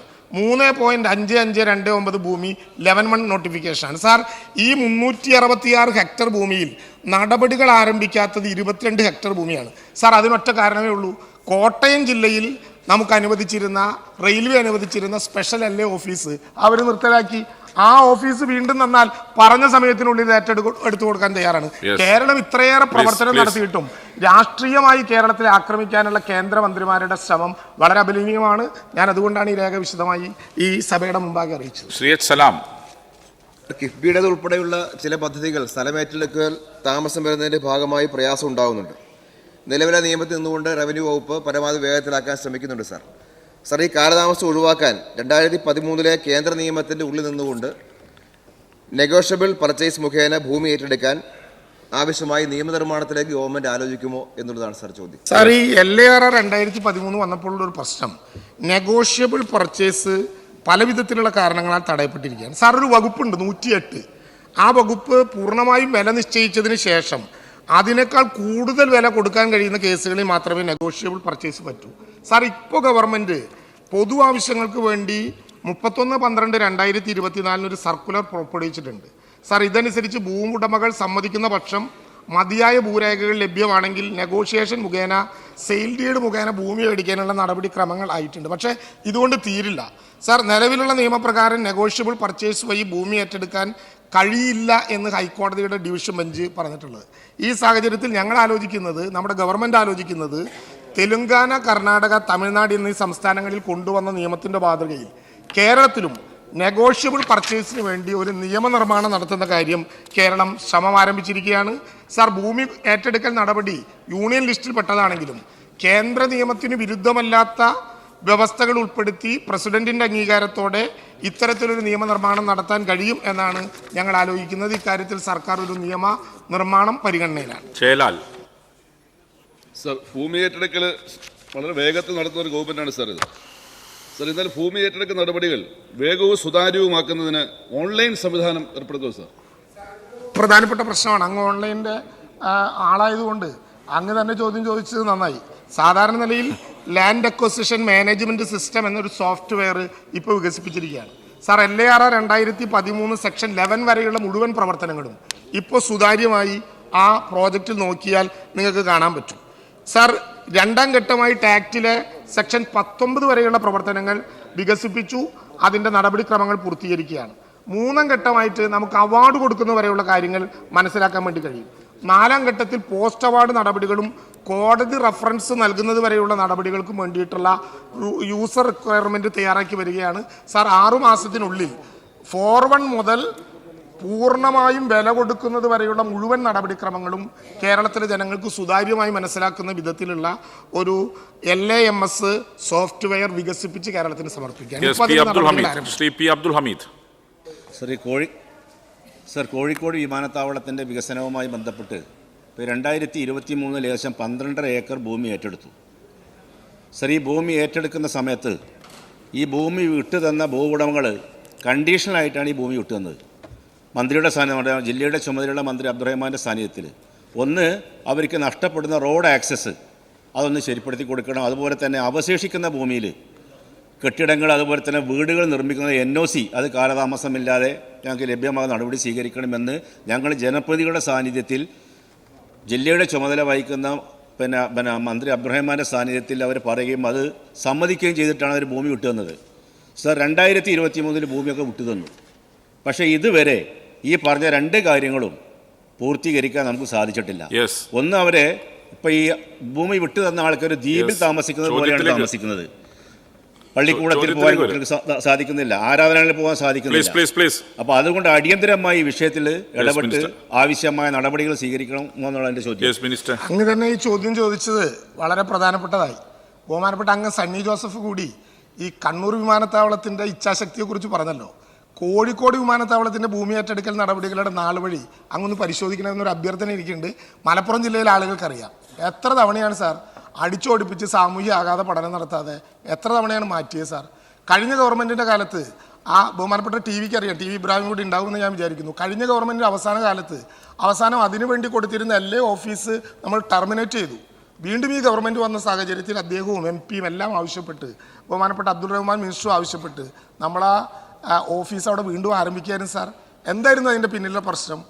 ആളുകൾ ഉണ്ടാക്കിയെടുത്തിട്ടുള്ള വിവിധങ്ങളായ കാരണങ്ങളാൽ ദീർഘമായൊരു കാലം ഭൂമി ഏറ്റെടുക്കാൻ ഗവൺമെൻറ്റിന് അനുവദിക്കാത്ത വിധത്തിലുള്ള പ്രശ്നം ഉണ്ടായ സ്ഥലമാണ് സാർ കോഴിക്കോട് വിമാനത്താവളത്തിൻ്റെ ഭൂമി ഏറ്റെടുക്കൽ. അവിടെ ബഹുമാനപ്പെട്ട ജില്ലയിലെ ചുമതലക്കാരനായ മന്ത്രി അബ്ദുൾ റഹ്മാൻ മിനിസ്റ്ററുടെ നേതൃത്വത്തിൽ എന്താണോ വാഗ്ദാനം ചെയ്തത് അത് പൂർണ്ണമായി ഗവൺമെൻറ് നടപ്പിലാക്കും. സമയബന്ധിതമായ പ്രശ്നം പരിഹരിക്കും. തോമസ് സാർ, ഈ ബെഞ്ച് ഫുള്ള് തന്നിട്ടുണ്ട്, സന്തോഷം. ചോദ്യത്തിലേക്ക്. കുട്ടനാടിൽ 13 പഞ്ചായത്താണ് ഉള്ളത്. ഡിജിറ്റൽ സർവേ പൂർത്തിയാകാത്ത 3-4 പഞ്ചായത്തുകളുണ്ട്. അടിയന്തരമായിട്ട് ഒരു മീറ്റിംഗ് കളക്ടറുടെ നേതൃത്വത്തിൽ കൂടിക്കൊണ്ട് ആ തീരാത്ത പ്രദേശങ്ങളിലെ ആൾക്കാരെല്ലാം വളരെ സങ്കടകരമായ അവസ്ഥയിലാണ്. അതുകൊണ്ട് അങ്ങനൊരു മീറ്റിംഗ് കൂടാനായിട്ട് അങ്ങ് അനുവദിക്കുന്നു. കുട്ടനാടംഗത്തിൻ്റെ പ്രശ്നം വളരെ അനുഭാവപൂർണ്ണമായിട്ടുള്ള പരിഗണനയാണ് സാർ ഈ ഗവൺമെൻറ്റിനുള്ളത്. അങ്ങ് ആവശ്യപ്പെട്ടതുപോലെയുള്ള യോഗം നമുക്ക് ചേരാവുന്നതാണ്. ശ്രീ പ്രേംകുമാർ. സർ, താലൂക്ക് ആസ്ഥാനമായ ഒറ്റപ്പാലത്തെ ഗതാഗതക്കുരുക്കിന് ശാശ്വതമായ പരിഹാരം കാണാൻ 2 സുപ്രധാനമായ പദ്ധതികൾ കിഫ്ബി പദ്ധതിയിൽ ഉൾപ്പെടുത്തി മുന്നോട്ട് പോവുകയാണ്. അതിലൊന്ന് ഈസ്റ്റ് ഒറ്റപ്പാലം പാലമാണ്, രണ്ടാമത്തേത് ഒറ്റപ്പാലം ബൈപ്പാസാണ്. ഏതാണ്ട് 85% ഭൂമി ഏറ്റെടുക്കുന്ന പ്രവൃത്തി പൂർത്തീകരിച്ചു കഴിഞ്ഞു. ശേഷിക്കുന്ന പ്രവൃത്തികൾ കൂടി വേഗതയിലാക്കാൻ ബഹുമാനപ്പെട്ട മന്ത്രിയുടെ മുൻകൈയിൽ കഴിയുമെങ്കിൽ ഒരു മീറ്റിംഗെങ്കിലും വിളിച്ച് അടിയന്തരമായി എത്രയും പെട്ടെന്ന് അത് ആരംഭിക്കാൻ ആവശ്യമായ നടപടി സ്വീകരിക്കുമെന്നാണ്. ഒറ്റപ്പാലം ബൈപ്പാസ് ഒരു ചരിത്ര സംഭവമാണ്. ബഹുമാനപ്പെട്ട അംഗം നേരത്തെ കത്തെഴുതി നൽകിയതിനെ തുടർന്ന് അതുമായി ബന്ധപ്പെട്ട കാര്യങ്ങൾ പ്രത്യേകമായി കോർഡിനേറ്റ് ചെയ്യുന്നുണ്ട്. അംഗം ആവശ്യപ്പെട്ടതുപോലെ ഈ കാര്യങ്ങളിൽ ഒരു പ്രത്യേക യോഗം നമുക്ക് വിളിക്കാവുന്നതാണ്. Yes, Shri D K Murali. 2013 LARR act അനുസരിച്ച് വില നിശ്ചയിക്കുന്നതിനുള്ള മാനദണ്ഡങ്ങൾ എന്തൊക്കെയാണെന്നും അത് മുൻ നിയമത്തേക്കാൾ എന്തുമാത്രം വ്യത്യാസപ്പെടുത്തിയിരിക്കുന്നുവെന്നും വിശദീകരിക്കാനാവും. അല്ല സാർ, ഇതൊരു വളരെ പ്രധാനപ്പെട്ട പ്രശ്നമാണ്. നേരത്തെ നമ്മൾ ഭൂമി ഏറ്റെടുത്തിരുന്നത് 1894 ലാൻഡ് അക്വസിഷൻ ആക്ട് പ്രകാരമാണ്. ആ ഭൂമി ഏറ്റെടുക്കൽ ഇതും തമ്മിൽ അജഗജാന്തര വ്യത്യാസമുണ്ട് സാർ. നേരത്തെ ഉള്ളതിൽ നിന്ന് വ്യത്യസ്തമായി ഇപ്പോൾ മൾട്ടിപ്പിൾ ഫ്രാക്ചർ ഉണ്ട് സാർ. അത് ഒരു നഗരത്തിൽ നിന്ന് 10 കിലോമീറ്റർ അപ്പുറത്ത് എത്ര, 20 കിലോമീറ്റർ, 30 കിലോമീറ്റർ, 40 കിലോമീറ്റർ. 40 കിലോമീറ്റർ കഴിഞ്ഞാൽ നിലവിലുള്ള വിലയുടെ ഇരട്ടി വില നമുക്ക് ലഭ്യമാകും. നേരത്തെ ഉണ്ടായിരുന്നത് 30% സ്വലേഷ്യ. ഇപ്പം അത് 100% വർദ്ധിപ്പിക്കുന്ന വിധത്തിൽ ആ കാര്യങ്ങൾ മാറ്റിയിട്ടുണ്ട്. 2013 നിയമത്തിൽ 3 വർഷത്തിനുള്ളിൽ ആ പ്രദേശത്ത് നടന്ന ആധാരങ്ങളുടെ ഏറ്റവും കൂടിയ വിലയാണ് നമുക്ക് എടുക്കാൻ കഴിയുക. എന്നാൽ 1894 നിയമപ്രകാരം കമ്പോള വില നിശ്ചയിക്കുന്ന ശതമാനവും സദൃശ്യമായിട്ടുള്ള വിലകളും മാത്രമേ നമുക്ക് എടുക്കാൻ കഴിയൂ സാർ. ഇതിൽ അതിനേക്കാൾ അട്രാക്റ്റീവായിട്ടുള്ളൊരു പ്രശ്നം, ഫോർവേഡ് നോട്ടിഫിക്കേഷൻ പ്രസിദ്ധീകരിച്ച് അത് അവാർഡ് ചെയ്യുന്നത് വരെയുള്ള കാലത്ത് 12% പലിശ ആളുകൾക്ക് ലഭ്യമാകുകയാണ്. യഥാർത്ഥത്തിൽ ഗ്രാമപ്രദേശങ്ങളിൽ അവരുടെ മാർക്കറ്റ് വിലയുടെ 4 ഇരട്ടി വരെ വില കിട്ടാവുന്ന വിധത്തിലാണ് LARR 2013 നിശ്ചയിച്ചിട്ടുള്ളത്. കുറച്ച് കാലതാമസം ഉണ്ടാകും എന്ന പ്രശ്നം മറികടക്കാൻ വേണ്ടി പ്രത്യേക നിയമനിർമ്മാണം കൂടി നടത്തി കഴിഞ്ഞാൽ നല്ല വില കിട്ടും. ഇന്ത്യയിലെ പല ഭാഗങ്ങളിലും ആട്ടിയോടിക്കപ്പെടുന്ന ജനങ്ങൾക്ക് വേണ്ടിയുള്ള നിയമമാണിത്. ആ വിധത്തിലുള്ള വില നൽകുകയും ചെയ്യുന്നു. ശ്രീ എം എസ് അരുൺകുമാർ പെട്ടെന്ന്. സാർ, അങ്ങേക്ക് പ്രത്യേകമായി അറിയാവുന്നതാണ് മാവേലിക്കര മിച്ചൽ ജംഗ്ഷൻ്റെ കാര്യം. 30 വർഷം കഴിഞ്ഞിട്ടും മിച്ചൽ ജംഗ്ഷനിൽ വരുന്നവരൊന്നും വഴി തെറ്റില്ല എന്നാണ് പ്രത്യേകം. കാരണം അത്രമാത്രം ഭൂമി ഏറ്റെടുക്കാൻ കഴിയാതെ വികസനമില്ലാതെ നിൽക്കുന്ന ഒരു സാഹചര്യമുണ്ട്. 25 കോടി രൂപ ഭൂമി ഏറ്റെടുക്കുന്നതിന് വേണ്ടി, വികസനത്തിന് വേണ്ടി കഴിഞ്ഞ സർക്കാരിൻ്റെ കാലത്ത് അനുവദിച്ചിട്ടുണ്ട്. പക്ഷേ ഇതുവരെ ഏറ്റെടുക്കാൻ കഴിയാത്തൊരു സാഹചര്യമാണ്, കോടതിയിലാണ്. പക്ഷേ ജനങ്ങൾ പറയുന്നത് ഗവൺമെന്റ് ഇടപെടുന്നില്ല എന്നുള്ളതാണ്. അത് പ്രത്യേകമായി ഒന്ന് ശ്രദ്ധിച്ച് വേണ്ട കാര്യങ്ങൾ ചെയ്യുമെന്നുള്ളതാണ്. മിച്ചൽ ജംഗ്ഷൻ നമ്മുടെ മുമ്പിലുള്ളൊരു വേദനയാണ്. സർക്കാരിൻ്റെ കുറവോ സർക്കാർ ഏജൻസികളുടെ കുറവോ ഉദ്യോഗസ്ഥന്മാരുടെ പ്രശ്നമല്ല, തുടർച്ചയായി കോടതി ഇടപെടുകയാണ് സാർ. ഫോർവേഡ് നോട്ടിഫിക്കേഷൻ തന്നെ 3 തവണ മാറ്റിക്കൊടുത്തു. എക്സ്പെർട്ട് കമ്മിറ്റിയെ 2 തവണ മാറ്റി നിശ്ചയിച്ചു. എല്ലാം കോടതി ഇടപെടലുകളുടെ ഭാഗമാണ്. കോടതിയിൽ സർക്കാർ പ്രതിനിധീകരിക്കുന്നുണ്ട്. വേഗത്തിൽ ആ നടപടികൾ പൂർത്തീകരിക്കും. ശ്രീമതി സി കെ ആശ പെട്ടെന്ന്. പ്രതിപക്ഷത്തിന്റെ ചോദ്യങ്ങൾ കേട്ടാൽ ഇവിടെ വികസന പ്രവർത്തനങ്ങൾക്ക് ഭൂമി ഏറ്റെടുത്ത് കുടിയൊഴിപ്പിക്കപ്പെടുമെന്നും നഷ്ടപരിഹാരം ലഭിക്കുകയില്ല എന്നുള്ള തെറ്റിദ്ധാരണ ഉണ്ടാക്കുന്നതാണ് സാർ. ഇവരുടെ ലക്ഷ്യം ഇവിടെ വികസന പ്രവർത്തനങ്ങളെ മുടക്കുക എന്നുള്ളതാണ് സാർ. അതുകൊണ്ട് ഒരു കാര്യത്തിൽ വ്യക്തത വരുത്തുന്നതിന് വേണ്ടിയാണ് എൻ്റെ ഈ ചോദ്യം. കേരളത്തിൽ ഈ സർക്കാർ അധികാരത്തിൽ വന്നതിന് ശേഷം വികസന പ്രവർത്തനങ്ങൾക്കായി എത്ര ഭൂമി ഏറ്റെടുത്തിട്ടുണ്ട്, എത്ര തുക നഷ്ടപരിഹാരമായി നൽകിയിട്ടുണ്ട് എന്ന് വ്യക്തമാക്കാമോ? കേരളത്തിന്റെ ചരിത്രത്തിൽ ഏറ്റവും കൂടുതൽ ഭൂമി ഏറ്റെടുത്ത കാലമാണ് സാർ ഈ കാലം. കേരളം നിലവിൽ വന്നതിന് ശേഷം 7282.98 ഏക്കർ ഭൂമി ഏറ്റെടുത്ത് വിവിധ വകുപ്പുകൾക്ക് നൽകി സാർ. ഈ കാലയളവിനുള്ളിൽ കേരളം ഇതിന് കൊടുത്ത സംഖ്യ ദേശീയപാതയുടെ ഉൾപ്പെടെ 31,264.712 കോടി കേരളത്തിലെ ജനങ്ങൾക്ക് നൽകിയിട്ടുണ്ട്. യെസ്, ചോദ്യം നമ്പർ 392 ശ്രീ AC മൊയ്തീൻ, ബഹുമാനപ്പെട്ട പൊതുവിദ്യാഭ്യാസം തൊഴിൽ വകുപ്പ് മന്ത്രിക്ക് വേണ്ടി മത്സ്യബന്ധനം സാംസ്കാരിക യുവജനകാര്യ വകുപ്പ് മന്ത്രി. സാർ, ഉണ്ട്. അതിൻ്റെ വിശദമായ മറുപടി അനുബന്ധം 1 ചേർത്തിട്ടുണ്ട്. ഞാൻ മേശപ്പുറത്ത് നോക്കാം. ബി, കേരളത്തിലെ പൊതുവിദ്യാലയങ്ങൾ ഡിജിറ്റൽ വിദ്യാഭ്യാസം പ്രാവർത്തികമാക്കുന്നതിന് കിഫ്ബി ഫണ്ടുകൾ വളരെ സഹായകരമായിരുന്നു. കിഫ്ബി ഫണ്ട് പ്രയോജനപ്പെടുത്തിക്കൊണ്ടാണ് പൊതുവിദ്യാഭ്യാസ വകുപ്പിലെ Kerala infrastructure and technology for education KITE സംസ്ഥാനത്തെ സെക്കൻഡറി, ഹയർ സെക്കൻഡറി ക്ലാസ് മുറികൾ സമ്പൂർണ്ണമായി ഡിജിറ്റലാക്കുകയും പ്രൈമറി വിഭാഗം സ്കൂളുകളിൽ ഹൈടെക് ലാബ് പദ്ധതി നടപ്പാക്കുകയും ചെയ്തത്. സംസ്ഥാനത്തെ സർക്കാർ എയ്ഡഡ് സ്കൂളുകൾ ഹൈടെക് ആക്കുന്നതിന് കൈറ്റ് 682.06 കോടി രൂപ കിഫ്ബി മുഖേന ഇതുവരെ ചെലവഴിച്ചിട്ടുണ്ട് സാർ. നേരത്തെ വ്യക്തമാക്കിയതുപോലെ സമഗ്ര പ്ലസ് സമ്പൂർണ്ണ സഹിതം പോർട്ടലുകൾക്ക് പുറമെ ഇന്ത്യയിലെ സ്കൂൾ കുട്ടികളുടെ ഏറ്റവും വലിയ IT കൂട്ടായ്മയായ ലിറ്റിൽ കൈറ്റ്സ് പദ്ധതിക്കും ഈ സംവിധാനങ്ങൾ പ്രയോജനപ്പെടുത്തുന്നുണ്ട്. ലിറ്റിൽ കൈറ്റ്സ് പദ്ധതിയിലൂടെ കൈറ്റ് നടത്തിയ ഡിജിറ്റൽ വിദ്യാഭ്യാസ പ്രവർത്തനങ്ങൾ വികസിത രാജ്യങ്ങൾക്ക് വരെ മാതൃകയാണെന്ന് യൂണിസെഫിൻ്റെ പഠന റിപ്പോർട്ട് പ്രസിദ്ധീകരിച്ചിട്ടുണ്ട്. Artificial intelligence, fact checking, robotics, തുടങ്ങിയ നവീന മേഖലകൾ വരെ ഇന്ന് നമ്മുടെ ICT പാഠപുസ്തകത്തിൽ ഇപ്രകാരം രാജ്യത്ത് ആദ്യമായി ഉൾപ്പെടുത്തിയിട്ടുണ്ട് സാർ. സി, ഗുണമേന്മയുള്ള വിദ്യാഭ്യാസത്തിനായുള്ള ശ്രമങ്ങൾക്ക് ഏറെ സഹായകമാണ് മെച്ചപ്പെട്ട ഭൗതിക സാഹചര്യങ്ങൾ. സർക്കാർ വിദ്യാലയങ്ങളുടെ ഭൗതിക സൗകര്യ വികസന കാര്യത്തിൽ വലിയ തോതിൽ മുന്നേറാൻ കിഫ്ബി ഫണ്ട് വഴി നമുക്ക് കഴിഞ്ഞിട്ടുണ്ട്. സംസ്ഥാനത്ത് 973 സർക്കാർ വിദ്യാലയങ്ങളുടെ ഭൗതിക സൗകര്യ വികസനത്തിന് കിഫ്ബി ധനസഹായം നിർണായക പങ്കുവച്ചു. 5 കോടി, 3 കോടി, 1 കോടി ധനസഹായമാണ് പ്രാരംഭഘട്ടത്തിൽ വിഭാവനം ചെയ്തത്. എന്നാൽ റേറ്റ് റിവിഷൻ വന്നതിൻ്റെ ഭാഗമായി ടെൻഡർ നടപടികൾ പൂർത്തീകരിക്കാത്ത 3 കോടി ധനസഹായം 3.9 കോടിയായും 1 കോടി എന്നത് 1.3 കോടിയായും വർദ്ധിച്ചിട്ടുണ്ട് സാർ. ഏതാണ്ട് 2565 കോടി രൂപയുടെ ഭരണാനുമതി കിഫ്ബി മുഖേന ഭൗതിക സൗകര്യ വികസനത്തിനായി വിദ്യാഭ്യാസ വകുപ്പിന് ലഭ്യമായിട്ടുണ്ട്. കൂടാതെ ഫിഷറീസ് വകുപ്പിലൂടെ മത്സ്യത്തൊഴിലാളികളുടെ കുട്ടികൾ പഠിക്കുന്ന 57 സ്കൂളുകൾക്ക് 66 കോടി രൂപയുടെ ഭൗതിക സാഹചര്യം വികസനത്തിനായി നമ്മുടെ കിഫ്ബി മുഖേന നമ്മൾ ലഭ്യമാക്കിയിട്ടുണ്ട് സാർ. ഡി, കലാരംഗവുമായി ബന്ധപ്പെട്ട കിഫ്ബി പദ്ധതിയിൽ പ്രത്യേകമായ സ്കീമുകളില്ല സാർ. കായിക രംഗത്ത് അടിസ്ഥാന സൗകര്യങ്ങൾ മെച്ചപ്പെടുത്താനായി കിഫ്ബി മുഖാന്തരം നടന്നു വരുന്ന പ്രവർത്തനങ്ങൾ അനുബന്ധം 2-ൽ രേഖപ്പെടുത്തിയിട്ടുണ്ട്. അതിൽ വിശദീകരിക്കുന്ന മെച്ചപ്പെടുത്തുന്നു. ശ്രീ AC മൊയ്തീൻ. സാർ, കേരളത്തിൻ്റെ പൊതുവിദ്യാഭ്യാസ മേഖല ഈ ഗവൺമെൻറ് കാലത്ത് വലിയ മികവിലേക്ക് ഉയർന്ന അതിന് കിഫ്ബിയുടെ ധനസഹായം വലിയ പിന്തുണയുമായിട്ടുണ്ട്.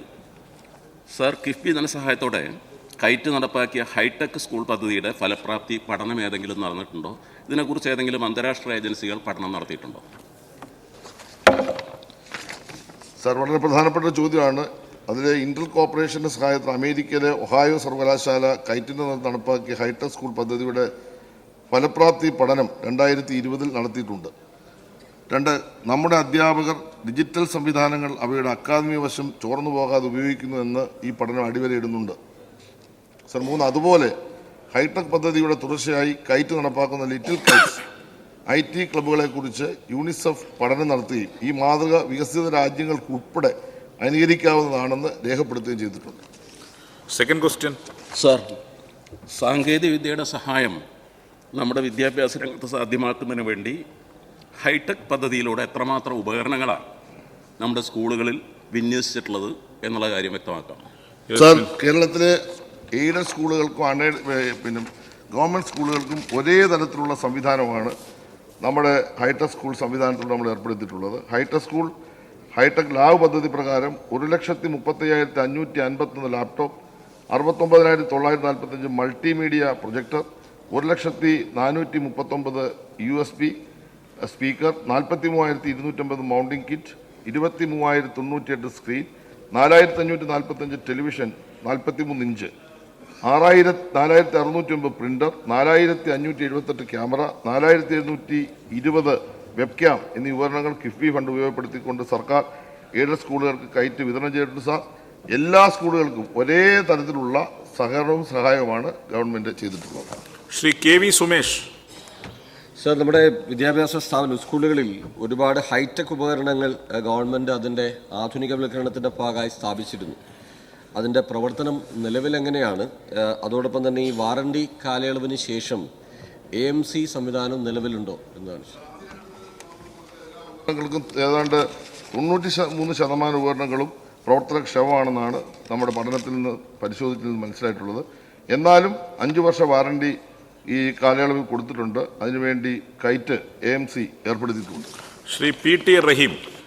സാർ, ക്ലാസ് മുറികൾ ഡിജിറ്റലൈസ് ചെയ്യുമ്പോൾ ലോകമെമ്പാടും അഭിമുഖീകരിക്കുന്ന പ്രധാന പ്രശ്നം ഡിജിറ്റൽ പ്രാപ്യതയുള്ളവരും ഇല്ലാത്തവരും തമ്മിലുള്ള വിടവ് വർദ്ധിക്കുന്നു എന്നതാണ്.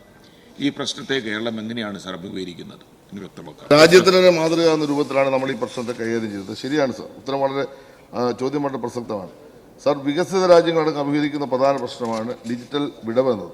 എന്നാൽ കേരളം പൊതുവിദ്യാലയങ്ങളെ ആധുനികവൽക്കരിക്കുന്ന ഭാഗമായി സാങ്കേതിക വിദ്യാസൗഹൃദമാക്കാൻ തീരുമാനിച്ചപ്പോൾ കൈക്കൊണ്ട പ്രധാന തീരുമാനം ഒരു കാരണവശാലും ഡിജിറ്റൽ ഡിവൈഡ് ഉണ്ടാകരുതെന്നാണ്.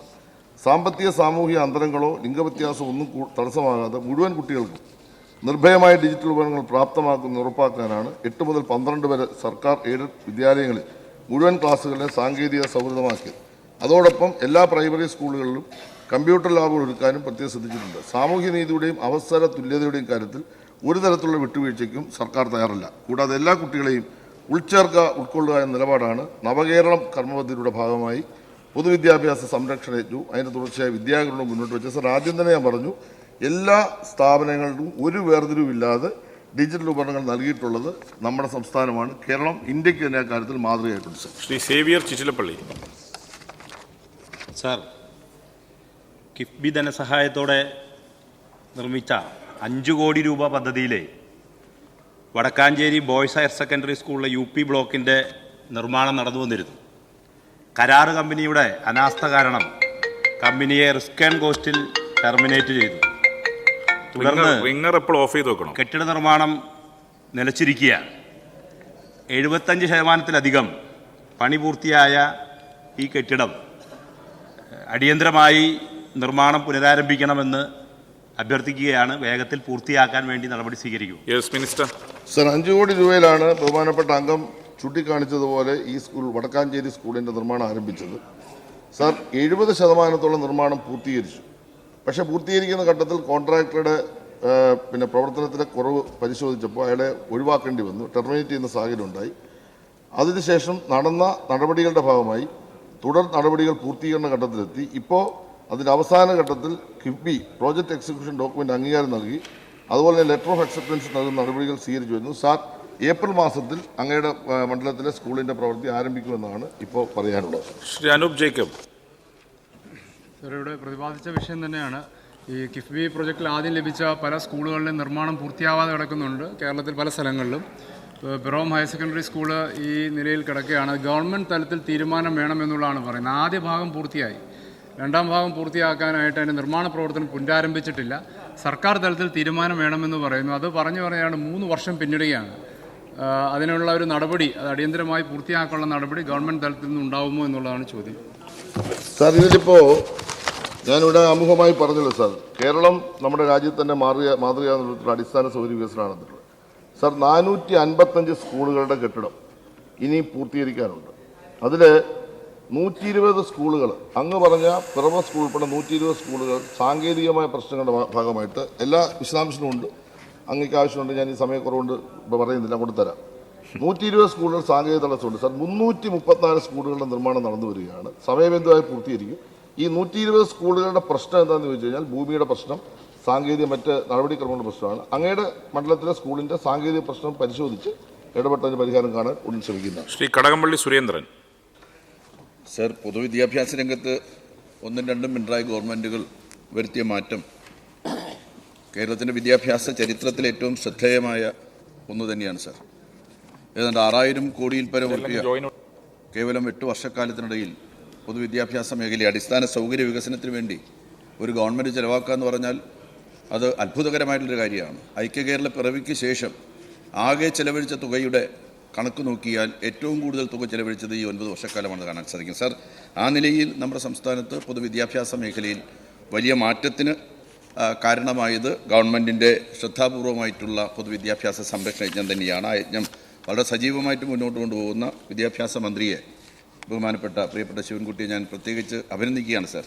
സാർ, എൻ്റെ മണ്ഡലത്തിൽ മാത്രം 123 ക്ലാസ് മുറികൾ ഹൈടെക് ക്ലാസ് മുറികളാക്കി എന്നുള്ളത് സാർ, ഹൈടെക് ക്ലാസ് മുറികൾ എന്ന് പറഞ്ഞാൽ കേവലം എഴുതി വയ്ക്കൽ മാത്രമല്ല സാർ, AC ഹൈടെക് ക്ലാസ് മുറികളാക്കി. ഇന്റർനാഷണൽ സ്കൂളുകളിൽ പോലും എൻ്റെ മണ്ഡലത്തിലെ ഈ 123 ക്ലാസ് മുറികൾക്ക് സമാനമായിട്ടുള്ള സൗകര്യം ഉണ്ടാവുമെന്ന് തോന്നുന്നില്ല സാർ. ഞാൻ എൻ്റെ ചോദ്യം അതല്ല സാർ, എൻ്റെ ചോദ്യം ഈ വർണ്ണക്കൂടാര പദ്ധതിയെ സംബന്ധിച്ചാണ്. പൊതുവിദ്യാഭ്യാസ മേഖലയ്ക്ക് കൂടുതൽ ശക്തി പകരുന്നതായിട്ടുള്ള ഒരു പദ്ധതിയാണ് സാർ സംസ്ഥാന ഗവൺമെന്റ് ആവിഷ്കരിച്ചിരിക്കുന്ന വർണ്ണക്കൂടാരം പദ്ധതി. ആ പദ്ധതിയുടെ പ്രത്യേകതകളൊന്ന് വിശദീകരിക്കും. ബഹുമാനപ്പെട്ട അംഗം 2 കാര്യങ്ങൾ പറഞ്ഞത്, 2 മറുപടി പറയേണ്ട കാര്യമാണ് സാർ. ഒന്ന്, കിഫ്ബി വഴി 1427 കോടി രൂപ വിദ്യാഭ്യാസ മേഖലയിൽ നമ്മൾ പൊതുവിദ്യാഭ്യാസ രംഗത്ത് മാത്രം നിക്ഷേപിച്ചിട്ടുണ്ട് സാർ. അതുകൂടാതെ പ്ലാൻ, നബാർഡ്, തദ്ദേശ സ്വയംഭരണ സ്ഥാപനങ്ങൾ, ജനപ്രതിനിധികളുടെ ആസ്തി വികസന പദ്ധതികൾ, SSK പദ്ധതികൾ എല്ലാം കൂടി ചേർന്ന് അദ്ദേഹം പറഞ്ഞതുപോലെ 5000-നും 6000-നും ഇടയിൽ കോടി രൂപ നമ്മുടെ സംസ്ഥാനത്ത് പൊതുവിദ്യാഭ്യാസ മേഖല ചെലവഴിച്ചിട്ടുണ്ട്. രണ്ടാമതായി ചോദിച്ച ഒരു കാര്യം വർണ്ണക്കൂടാരം സംബന്ധിച്ചാണ് സാർ. കേരളത്തിൽ ഏറ്റവും ശ്രദ്ധേയമായ ഒരു പദ്ധതിയാണ് വർണ്ണക്കൂടാരം. ഏതാണ്ട് 13 വ്യത്യസ്ത മേഖലകളെയാണ് ഇത് കുട്ടികൾക്ക് ആവശ്യമായ പഠനത്തിന് വേണ്ടി സജ്ജമാക്കിയിട്ടുള്ളത്. കേരളത്തിലെ മിക്കവാറും എല്ലാ മണ്ഡലങ്ങളിലും 4ഉം 5ഉം സ്കൂളുകൾ ഇപ്പോൾ ഇതിനോടൊന്ന് സെലക്ട് ചെയ്ത് വർണ്ണക്കൂടാര പദ്ധതി നടപ്പാക്കി കഴിഞ്ഞിട്ടുണ്ട്. ബാക്കിയുള്ള സ്കൂളുകളോട് നടപ്പാക്കാൻ ഗവൺമെൻറ് ശ്രമിക്കുകയാണ്. ഏറ്റവും നവീനമായ ആശയങ്ങൾ കുട്ടികളിൽ എത്തിക്കാൻ കഴിയുന്ന പഠന സഹായി എന്ന നിലയിൽ വർണ്ണക്കൂടാരം കേരളമാകെ അംഗീകരിച്ചു. ലോകത്തിന് തന്നെ ഇതിപ്പോൾ മാതൃകയായി മാറിയിട്ടുണ്ട് sir. Shri M Vijin. Sir, കിഫ്ബിയിലൂടെ കേരളത്തിലെ ഗവൺമെൻറ് സ്കൂളുകൾ അതിമനോഹരവും ഹൈടെക് ആവുകയും ചെയ്തു. സർ, എൻ്റെ മണ്ഡലത്തിൽ Cherukunnu boys higher secondary school നിർമ്മാണത്തിന് 3,90,00,000 രൂപ ധനകാര്യ അനുമതി കിഫ്ബിയിൽ നിന്ന് ലഭിച്ചു. പക്ഷേ റെയിൽവേയുടെ പെർമിഷനുമായി ബന്ധപ്പെട്ടും സ്ഥല പ്രശ്നങ്ങളുമായി ബന്ധപ്പെട്ടും അത് കൈമാറ്റവുമായി ബന്ധപ്പെട്ട ചില തടസ്സങ്ങൾ ആ പദ്ധതിക്ക് നിൽക്കുകയാണ്. അപ്പോൾ അത്തരം പ്രശ്നങ്ങൾ അങ്ങയുടെ ഭാഗത്തുനിന്ന് കൂടി ഒരു സജീവമായ ഇടപെടലുണ്ടായി പരിഹരിക്കാൻ ഇടപെടുമോ എന്നാണ് ചോദിച്ചത്. സർ, കണ്ണൂർ ജില്ലയിൽ നമ്മൾ ആകെ സ്കൂളുകൾ 86 സ്കൂളുകൾ 48 സ്കൂളുകൾ പൂർത്തീകരിച്ചിട്ടുണ്ട് സാർ. 38 സ്കൂളുകളുടെ നിർമ്മാണമാണ് നടക്കുന്നത്. അങ്ങ് ഉദ്ദേശിച്ചത് KPR ഗോപാല സ്മാരക അല്ലല്ല, ചെറുകുന്ന്. അത് ഏത് സ്കൂളിന്റെ പേരെന്ന് പറഞ്ഞോട് വിജിൻ. ചെറുകുന്ന് ബോയ്സ്. സാർ, അത് നിർമ്മാണം നടന്നു വരുന്ന സ്കൂളാണ് സാർ. ഈ റിപ്പോർട്ട് നിർമ്മാണം നടന്നു വരുന്ന സ്കൂളാണ് സാർ. അത് പ്രത്യേകം പരിശോധിക്കാവുന്ന. നിർമ്മാണം നടക്കാത്ത സ്കൂളല്ല, നിർമ്മാണം നടന്നു വരുന്ന സ്കൂളാണ്. Shri G Stephen. Sir, KIIFB fund ഉപയോഗിച്ച് സ്കൂൾ കെട്ടിടങ്ങൾ ചെയ്യുമ്പോൾ കിഫ്ബിയിലെ സാങ്കേതിക പരിശോധനകൾക്ക് പുറമെ കില, LSGD തുടങ്ങിയ സ്ഥാപനങ്ങൾ ഉൾപ്പെടെ 3 തലത്തിലെ പരിശോധനകൾ നടത്തുന്നത് പണികൾ സമയബന്ധിതമായി മുന്നോട്ട് കൊണ്ടുപോകുന്നതിന് തടസ്സം സൃഷ്ടിക്കുന്നുണ്ട്.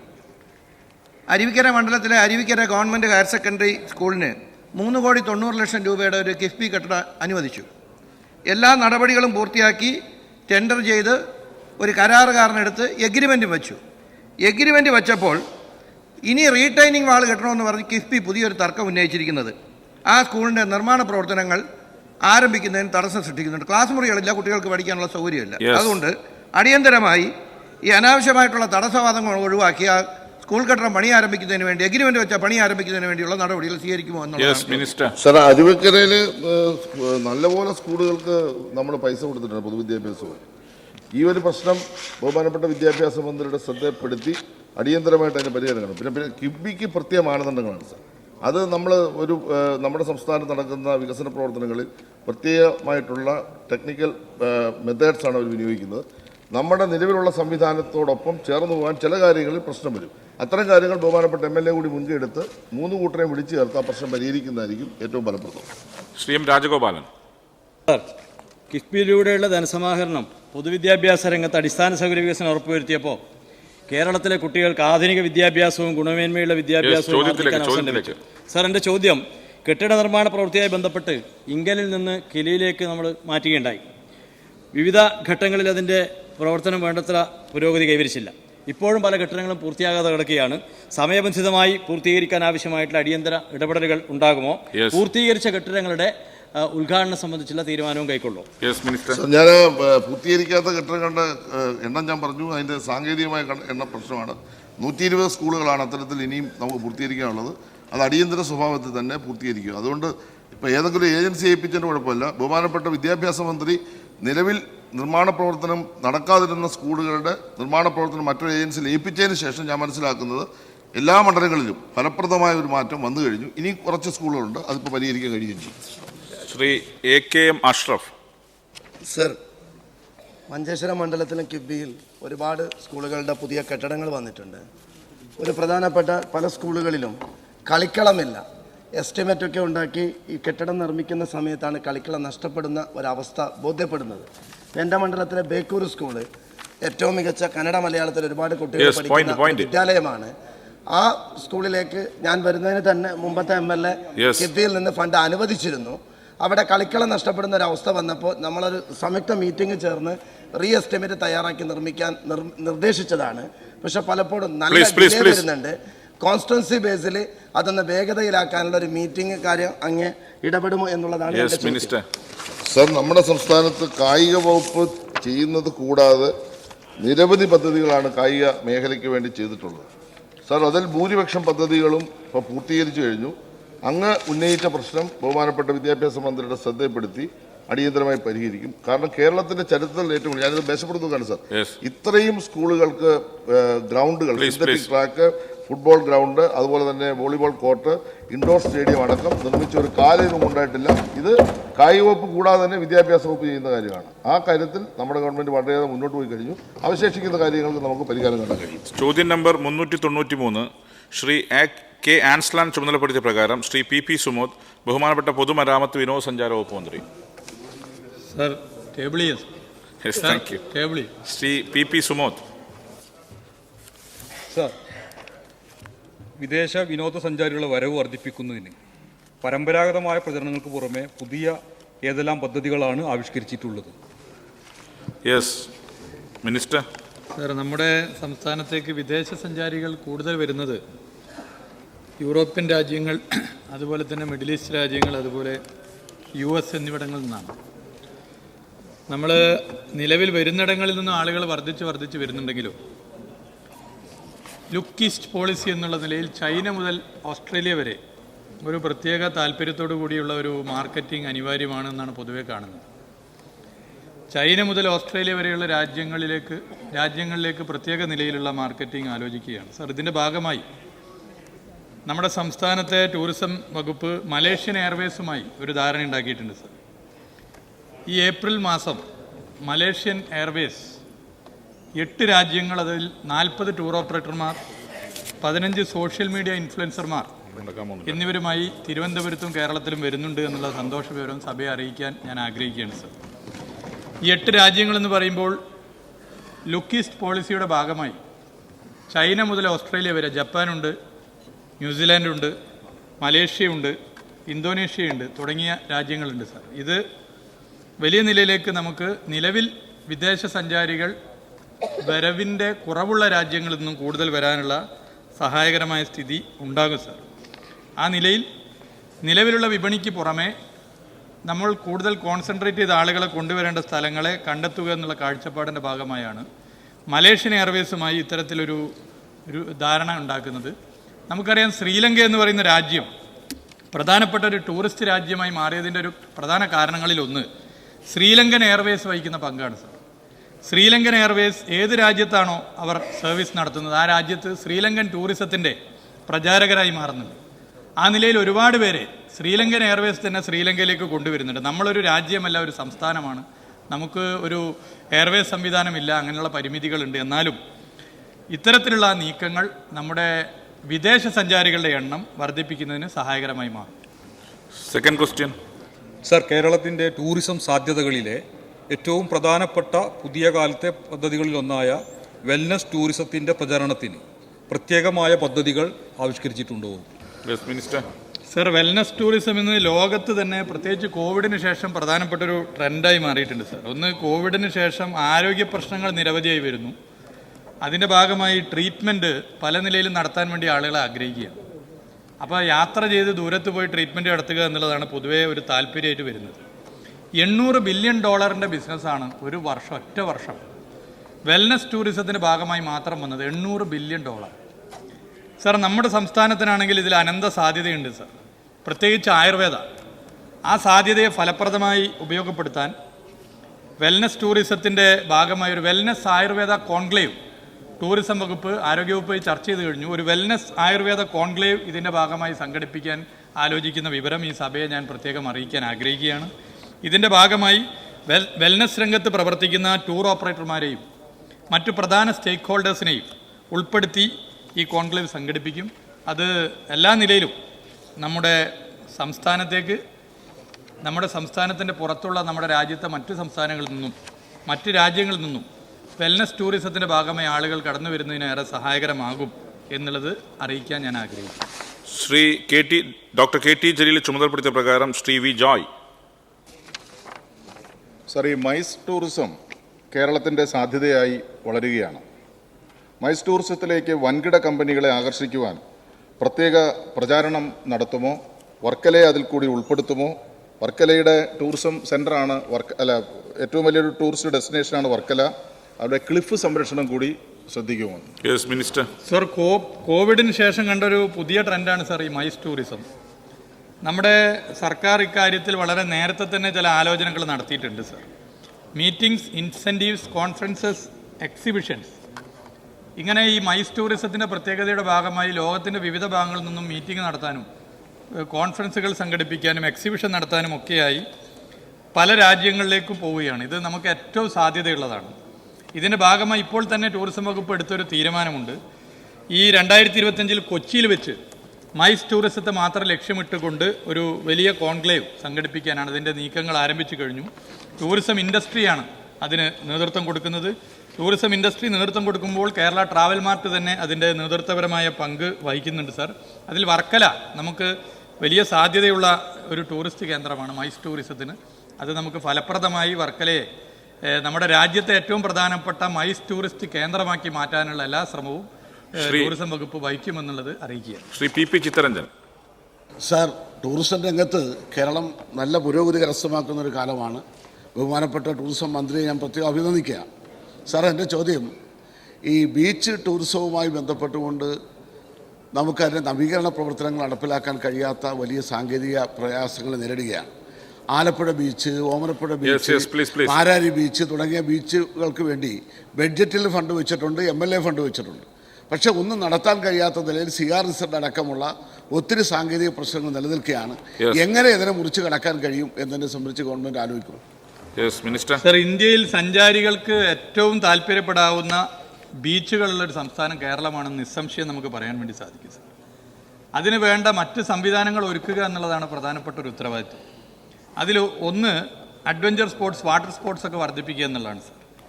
കേരളത്തിലെ ബീച്ച് ടൂറിസം ഇന്ന് നേരിടുന്ന രണ്ട് പ്രതിസന്ധികൾ. ഒന്ന് ബഹുമാനപ്പെട്ട MLA ശ്രീ ചിത്തരഞ്ജൻ ഇവിടെ ചൂണ്ടിക്കാട്ടി CRZ-മായി ബന്ധപ്പെട്ട ചില പ്രശ്നങ്ങൾ. രണ്ട് അനാവശ്യ വിവാദങ്ങളാണ് സർ.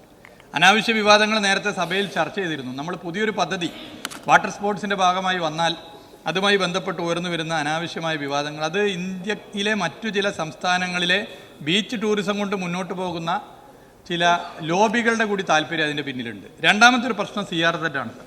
കേന്ദ്ര നിയമമാണ്, നമുക്കറിയാം. ബഹുമാനപ്പെട്ട കേന്ദ്രമന്ത്രിയുമായി ഈ വിഷയം ചർച്ച ചെയ്തിട്ടുണ്ട്.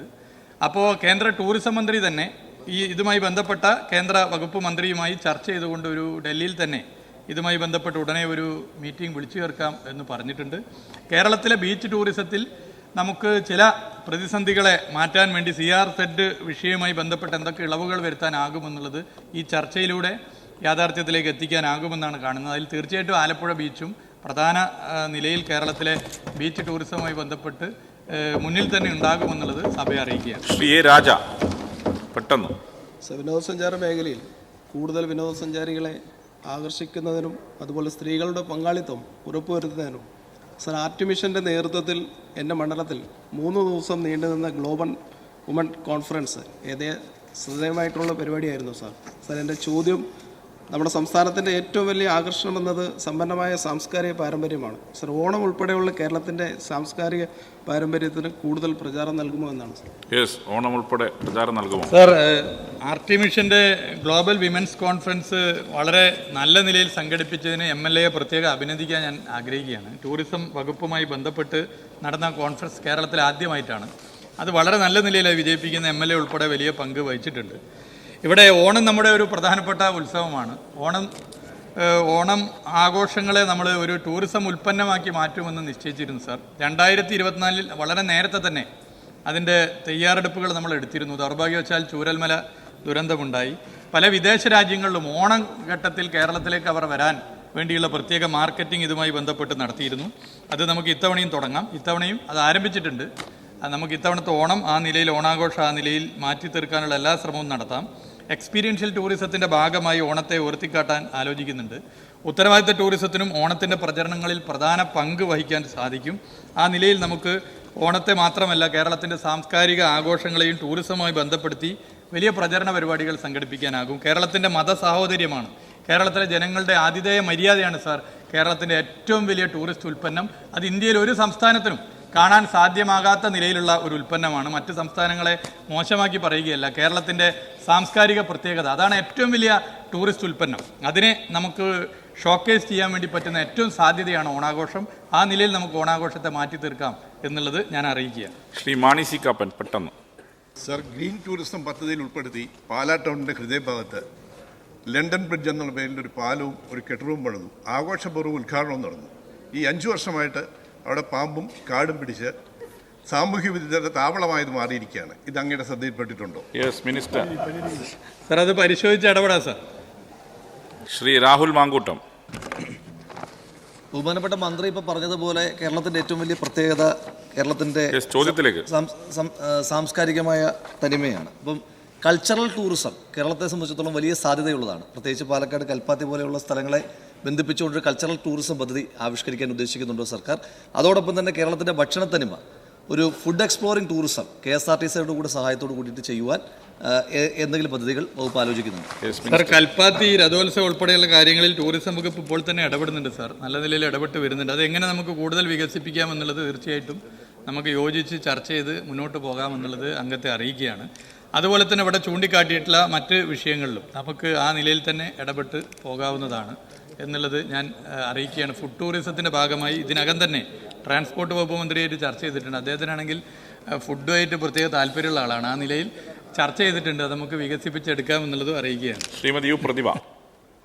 സ്പീക്കർ സർ, നമ്മുടെ കേരളത്തിലെ തന്നെ എല്ലാ സ്ഥലങ്ങളും ശരാശരി മലയാളി എന്ന നിലയിൽ നമ്മൾക്ക് പോലും കാണാൻ കഴിയുന്നത്. പക്ഷേ പല സിനിമകളും കാണുമ്പോഴാണ് ഇത്രയും മനോഹരമായ സ്ഥലങ്ങൾ കേരളത്തിലുണ്ട് എന്ന് നമ്മൾ തന്നെ അറിയുന്നത്. ഇപ്പോൾ സിനിമ ചിത്രീകരിക്കപ്പെടുന്നുണ്ട് പല നല്ല സ്ഥലങ്ങളിലും.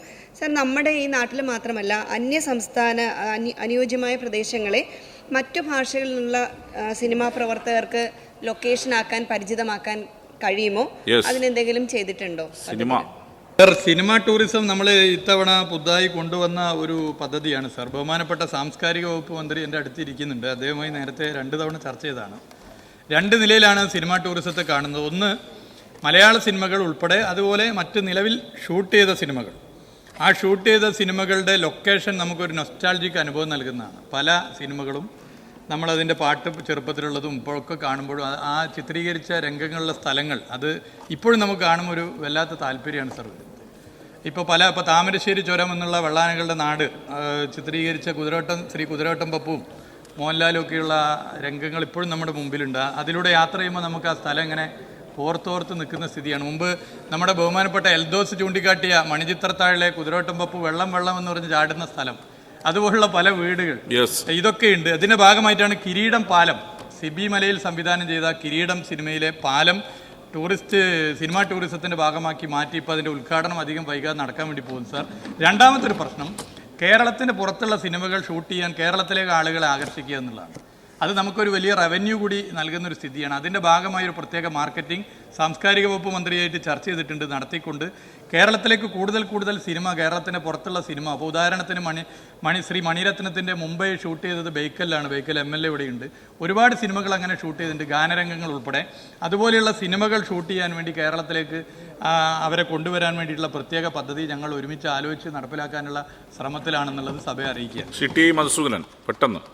സർ, ലോകോത്തര ടൂറിസം ഡെസ്റ്റിനേഷനുകൾ കേരളത്തിൽ വളർന്നു വരികയാണ്. ദേശീയപാത യാഥാർത്ഥ്യമാകുന്നതോടുകൂടി കേരളത്തിലെ എല്ലാ മേഖലയിലേക്കും ആളുകൾക്ക് എളുപ്പത്തിൽ എത്തിച്ചേരാൻ സാധിക്കുന്ന അന്തരീക്ഷമാണ് സമാഗതമായിട്ടുള്ളത്. ഈ ഡെസ്റ്റിനേഷനുകൾ പ്ലാസ്റ്റിക് മുക്തവും വൃത്തിയുള്ളതും നല്ല താമസ സൗകര്യവും ഒരുക്കുന്നതിനാവശ്യമായിട്ട് നടപടികൾ സ്വീകരിക്കും. സാർ, ഇതിന് പ്രത്യേക ഇടപെട്ടുകൊണ്ടിരിക്കുന്നുണ്ട് സാർ. ഇപ്പോൾ ടൂറിസ്റ്റ് കേന്ദ്രങ്ങൾ നേരിടുന്ന ഒരു പ്രശ്നം വിവിധ വകുപ്പുകളുമായി ബന്ധപ്പെട്ടാണ്. അതിൽ DTPC ഉണ്ട്, തദ്ദേശ സ്വയംഭരണ വകുപ്പുണ്ട്, വിവിധ വകുപ്പുകളുണ്ട്. വകുപ്പുകൾ ഏകോപിപ്പിച്ചുകൊണ്ട് ഇപ്പോൾ നീക്കങ്ങൾ നടക്കുന്നുണ്ട്. പ്രധാനപ്പെട്ട ടൂറിസ്റ്റ് കേന്ദ്രങ്ങളിലൊക്കെ തന്നെ ഡെസ്റ്റിനേഷൻ മാനേജ്മെൻറ്റ് കമ്മിറ്റി DMC രൂപീകരിച്ച് MLA-മാർക്ക് അതിൻ്റെ ചുമതല നൽകിയാൽ എല്ലാ വകുപ്പുകളെ ഏകോപിപ്പിച്ച് മുന്നോട്ട് പോകാമെന്നുള്ളൊരു ആശയം മുന്നോട്ട് വന്നിട്ടുണ്ട്. പല സ്ഥലത്ത് DMC-കളുണ്ട്. പക്ഷേ നമുക്കത് ഒന്ന് ഫലപ്രദമായി നടപ്പിലാക്കാൻ പറ്റുമോ എന്നുള്ളൊരു പരിശോധന നടത്തി ബഹുമാനപ്പെട്ട എല്ലാ അംഗങ്ങളോടും ചർച്ച ചെയ്തുകൊണ്ട് അതിൽ നിലപാട് സ്വീകരിച്ചാൽ കുറേ കൂടി കോർഡിനേഷൻ അതിലുണ്ടാകും എന്നുള്ളതാണ് പൊതുവെ പറയാനുള്ളത്. നമുക്ക് അടുത്ത് തന്നെ അതിലൊരു തീരുമാനം കൈക്കൊള്ളും. ടൂറിസം ആയതുകൊണ്ട് ചെയറിൻ്റെ സ്ക്രീൻ ഫ്ലഡഡ് ആണ്, ആളുകളുടെ പേരുണ്ട്. 394 ശ്രീ M. മുകേഷ്, ബഹുമാനപ്പെട്ട പൊതുമരാമത്ത് വിനോദസഞ്ചാര വകുപ്പ് മന്ത്രി. സാർ, ടേബിൾ ചെയ്യാം sir. Yes, thank you. Shri M. Mukesh. Sir, പാലങ്ങളുടെ അടിഭാഗം ഉപയോഗപ്പെടുത്തി പൊതു ഇടങ്ങൾ സൃഷ്ടിക്കുന്ന ആദ്യ പദ്ധതി കൊല്ലത്ത് വലിയ തരംഗമായി മാറിക്കഴിഞ്ഞു. ഇനി ഈ പദ്ധതി എന്ന നിലയിൽ മുന്നോട്ട് കൊണ്ടുപോകാൻ ഏത് നിലയിൽ മുന്നോട്ട് കൊണ്ടുപോകാനാണ് ഉദ്ദേശിക്കുന്നത്? സർ, ഇന്ത്യയിൽ ആദ്യമായി ടൂറിസം പൊതുമരാമത്ത് വകുപ്പിൽ ഡിസൈൻ പോളിസി നടപ്പിലാക്കിയ സംസ്ഥാനം നമ്മുടെ കേരളമാണെന്ന് വളരെ സന്തോഷത്തോടു കൂടി സഭയെ അറിയിക്കാൻ ഞാൻ ആഗ്രഹിക്കുന്നു. അതിൻ്റെ ഭാഗമായി വിദേശ രാജ്യങ്ങളൊക്കെ ഉള്ളതുപോലെ പാലങ്ങളെ ഒരു ടൂറിസ്റ്റ് കേന്ദ്രമാക്കി മാറ്റുക 2 നിലയിലാണ്. ഒന്ന്, ദീപാലങ്കൃതമായ പാലങ്ങൾ. കോഴിക്കോട് ഫറോക്ക് പാലം മുതൽ തിരുവനന്തപുരം, ആലപ്പുഴ ജില്ലകളിലെ പാലങ്ങൾ അങ്ങനെ ദീപാലങ്കൃതമാക്കി മാറ്റി അതിപ്പോൾ ഒരു ടൂറിസ്റ്റ് കേന്ദ്രമായി മാറിക്കൊണ്ടിരിക്കുകയാണ്. ആയിരക്കണക്കിന് ആളുകളാണ് ദൈനംദിനം ആ പാലങ്ങളിൽ വരുന്നു, സെൽഫി പോയിന്ന് ഫോട്ടോ എടുക്കുന്നു, അവിടെയുള്ള സ്ഥലങ്ങളിൽ ഇരിക്കുന്നു. അവിടെ വലിയ നിലയിൽ പ്രാദേശികമായ കച്ചവടം ഒക്കെ തന്നെ വർദ്ധിച്ചു വരുന്ന സ്ഥിതി. രണ്ടാമത്തെ രീതിയാണ് പാലങ്ങൾക്കടിയിലുള്ള സ്ഥലങ്ങൾ ഉപയോഗപ്പെടുത്തുക എന്നുള്ളത്. നേരത്തെ സഭയെ അറിയിച്ചിട്ടുണ്ട് സർ. അതിൻ്റെ തുടക്കം കുറിച്ചത് കൊല്ലത്താണ് സർ. കൊല്ലത്ത് ഇപ്പോൾ പോയി നോക്കിയാൽ അറിയാം, കാട് പിടിച്ച സ്ഥലത്ത് ഈ പാലങ്ങൾക്കടിയിലുള്ള സ്ഥലം ഉപയോഗപ്പെടുത്തിക്കൊണ്ടുള്ള ഒരു നിലപാട് വന്നു. അത് ഷട്ടിൽ കോർട്ട്, വോളിബോൾ കോർട്ട്, വാക്ക് വേ, കുട്ടികൾക്ക് ഇരിക്കാനുള്ള പാർക്ക്, ചെസ്സ് കളിക്കാനുള്ള ബോർഡ്, പിന്നെ കലാപരിപാടികൾ അവതരിപ്പിക്കാനുള്ള സ്ഥലം. ഈ നിലയിൽ പൊതുമരാമത്ത് വകുപ്പ് അതിൻ്റെ NOC DTPCക്ക് നൽകുകയും DTPC അതിൻ്റെ ഭാഗമായി കേരള ടൂറിസം ഇൻഫ്രാസ്ട്രക്ചർ ലിമിറ്റഡുമായി ചേർന്നുകൊണ്ട് ആ പദ്ധതി നടപ്പിലാക്കുകയാണ് ചെയ്തത് സാർ. ഇതൊരു മോഡൽ പദ്ധതിയാണ് സാർ. ഇനി അങ്ങോട്ട് സർക്കാർ ഫെസിലിറ്റേറ്ററായി നിൽക്കാനാണ് ആഗ്രഹിക്കുന്നത്. എല്ലാ MLAമാരോടും അംഗങ്ങളോടും അഭ്യർത്ഥിച്ചിട്ടുണ്ട്. മണ്ഡലത്തിൽ ഇത്തരത്തിലുള്ള സ്ഥലങ്ങളുണ്ടെങ്കിൽ പൊതുമരാമത്ത് വകുപ്പിൻ്റെ പാലങ്ങളാണെങ്കിൽ ഒരു സംശയമില്ലാതെ അതിന് നോ ഒബ്ജക്ഷൻ സർട്ടിഫിക്കറ്റ് നൽകാൻ PWD തയ്യാറാണ് എന്നുള്ളത് സഭയെ അറിയിക്കാൻ ഞാൻ ആഗ്രഹിക്കുന്നു. അതിൽ നമുക്ക് ഗവൺമെൻറ് ഒരു ഫെസിലിറ്റേറ്ററായിട്ടാണ് നിൽക്കാൻ ഉദ്ദേശിക്കുന്നത്. സഹകരണ സ്ഥാപനങ്ങൾ, സ്വകാര്യ സ്ഥാപനങ്ങൾ, സ്വകാര്യ വ്യക്തികൾ, പൊതുമേഖലാ സ്ഥാപനങ്ങൾ, മറ്റ് ഫണ്ടുകളൊക്കെ തന്നെ ഉപയോഗിച്ചുകൊണ്ട് അത് മുന്നോട്ട് പോകാം. MLAമാർ അതിന് നേതൃത്വപരമായ പങ്ക് വഹിക്കണം. ഇന്നത്തെ കാലത്ത് ലഹരിക്കെതിരെയുള്ള പോരാട്ടത്തിൽ നിരവധി പ്രതിരോധങ്ങളിൽ ഒരു പ്രതിരോധം കൂടിയായി പൊതു ഇടങ്ങളെ വർദ്ധിപ്പിക്കുക എന്നുള്ള കാഴ്ചപ്പാടിന് കൂടി ഇത് ഉപകരിക്കും. ഇപ്പോൾ കൊല്ലത്ത് നിങ്ങൾ പോയി നോക്കിയാൽ അറിയാം, വലിയ നിലയിലുള്ള ജനങ്ങളാണ് അവിടെ ഉണ്ടാകുക. രാവിലെ മുതൽ രാത്രി ഒരു 1 മണി വരെയൊക്കെ ആൾ ആ സ്ഥലത്തുണ്ടാകുന്നു. ഇത് നമുക്ക് കേരളത്തിൽ നിരവധി പാലങ്ങളുണ്ട്. PWD ലിസ്റ്റ് ചെയ്തപ്പോൾ 60ഓളം പാലങ്ങൾ കേരളത്തിൽ ഇതുപോലെ നമുക്ക് ഉപയോഗിക്കാൻ വേണ്ടി പറ്റുമെന്നാണ് കാണുന്നത്. ഈ 60 പാലങ്ങളിലും അവിടുത്തെ ബഹുമാനപ്പെട്ട നിയമസഭാ അംഗങ്ങൾ തയ്യാറായി വന്നാൽ 2 കൈ നീട്ടി അവരെ സ്വീകരിച്ച ആ പദ്ധതി നടപ്പിലാക്കാൻ നമുക്ക് സാധിക്കും. അതിന് അധിക സമയം വേണ്ട സാർ. ഒരു 3-4 മാസം കൊണ്ട് തന്നെ നമുക്ക് ഈ പദ്ധതികൾ യാഥാർത്ഥ്യമാക്കാനാകും. ഇപ്പോൾ തന്നെ 12 MLAമാർ, 12 ബഹുമാനപ്പെട്ട അംഗങ്ങൾ ഇതുമായി ബന്ധപ്പെട്ട് കത്ത് നൽകിയിട്ടുണ്ട് എന്നുള്ളതും സഭയെ ഞാൻ അറിയിക്കാൻ ആഗ്രഹിക്കുന്നു. ചോദ്യോത്തരങ്ങൾ അവസാനിച്ചിരിക്കുന്നു.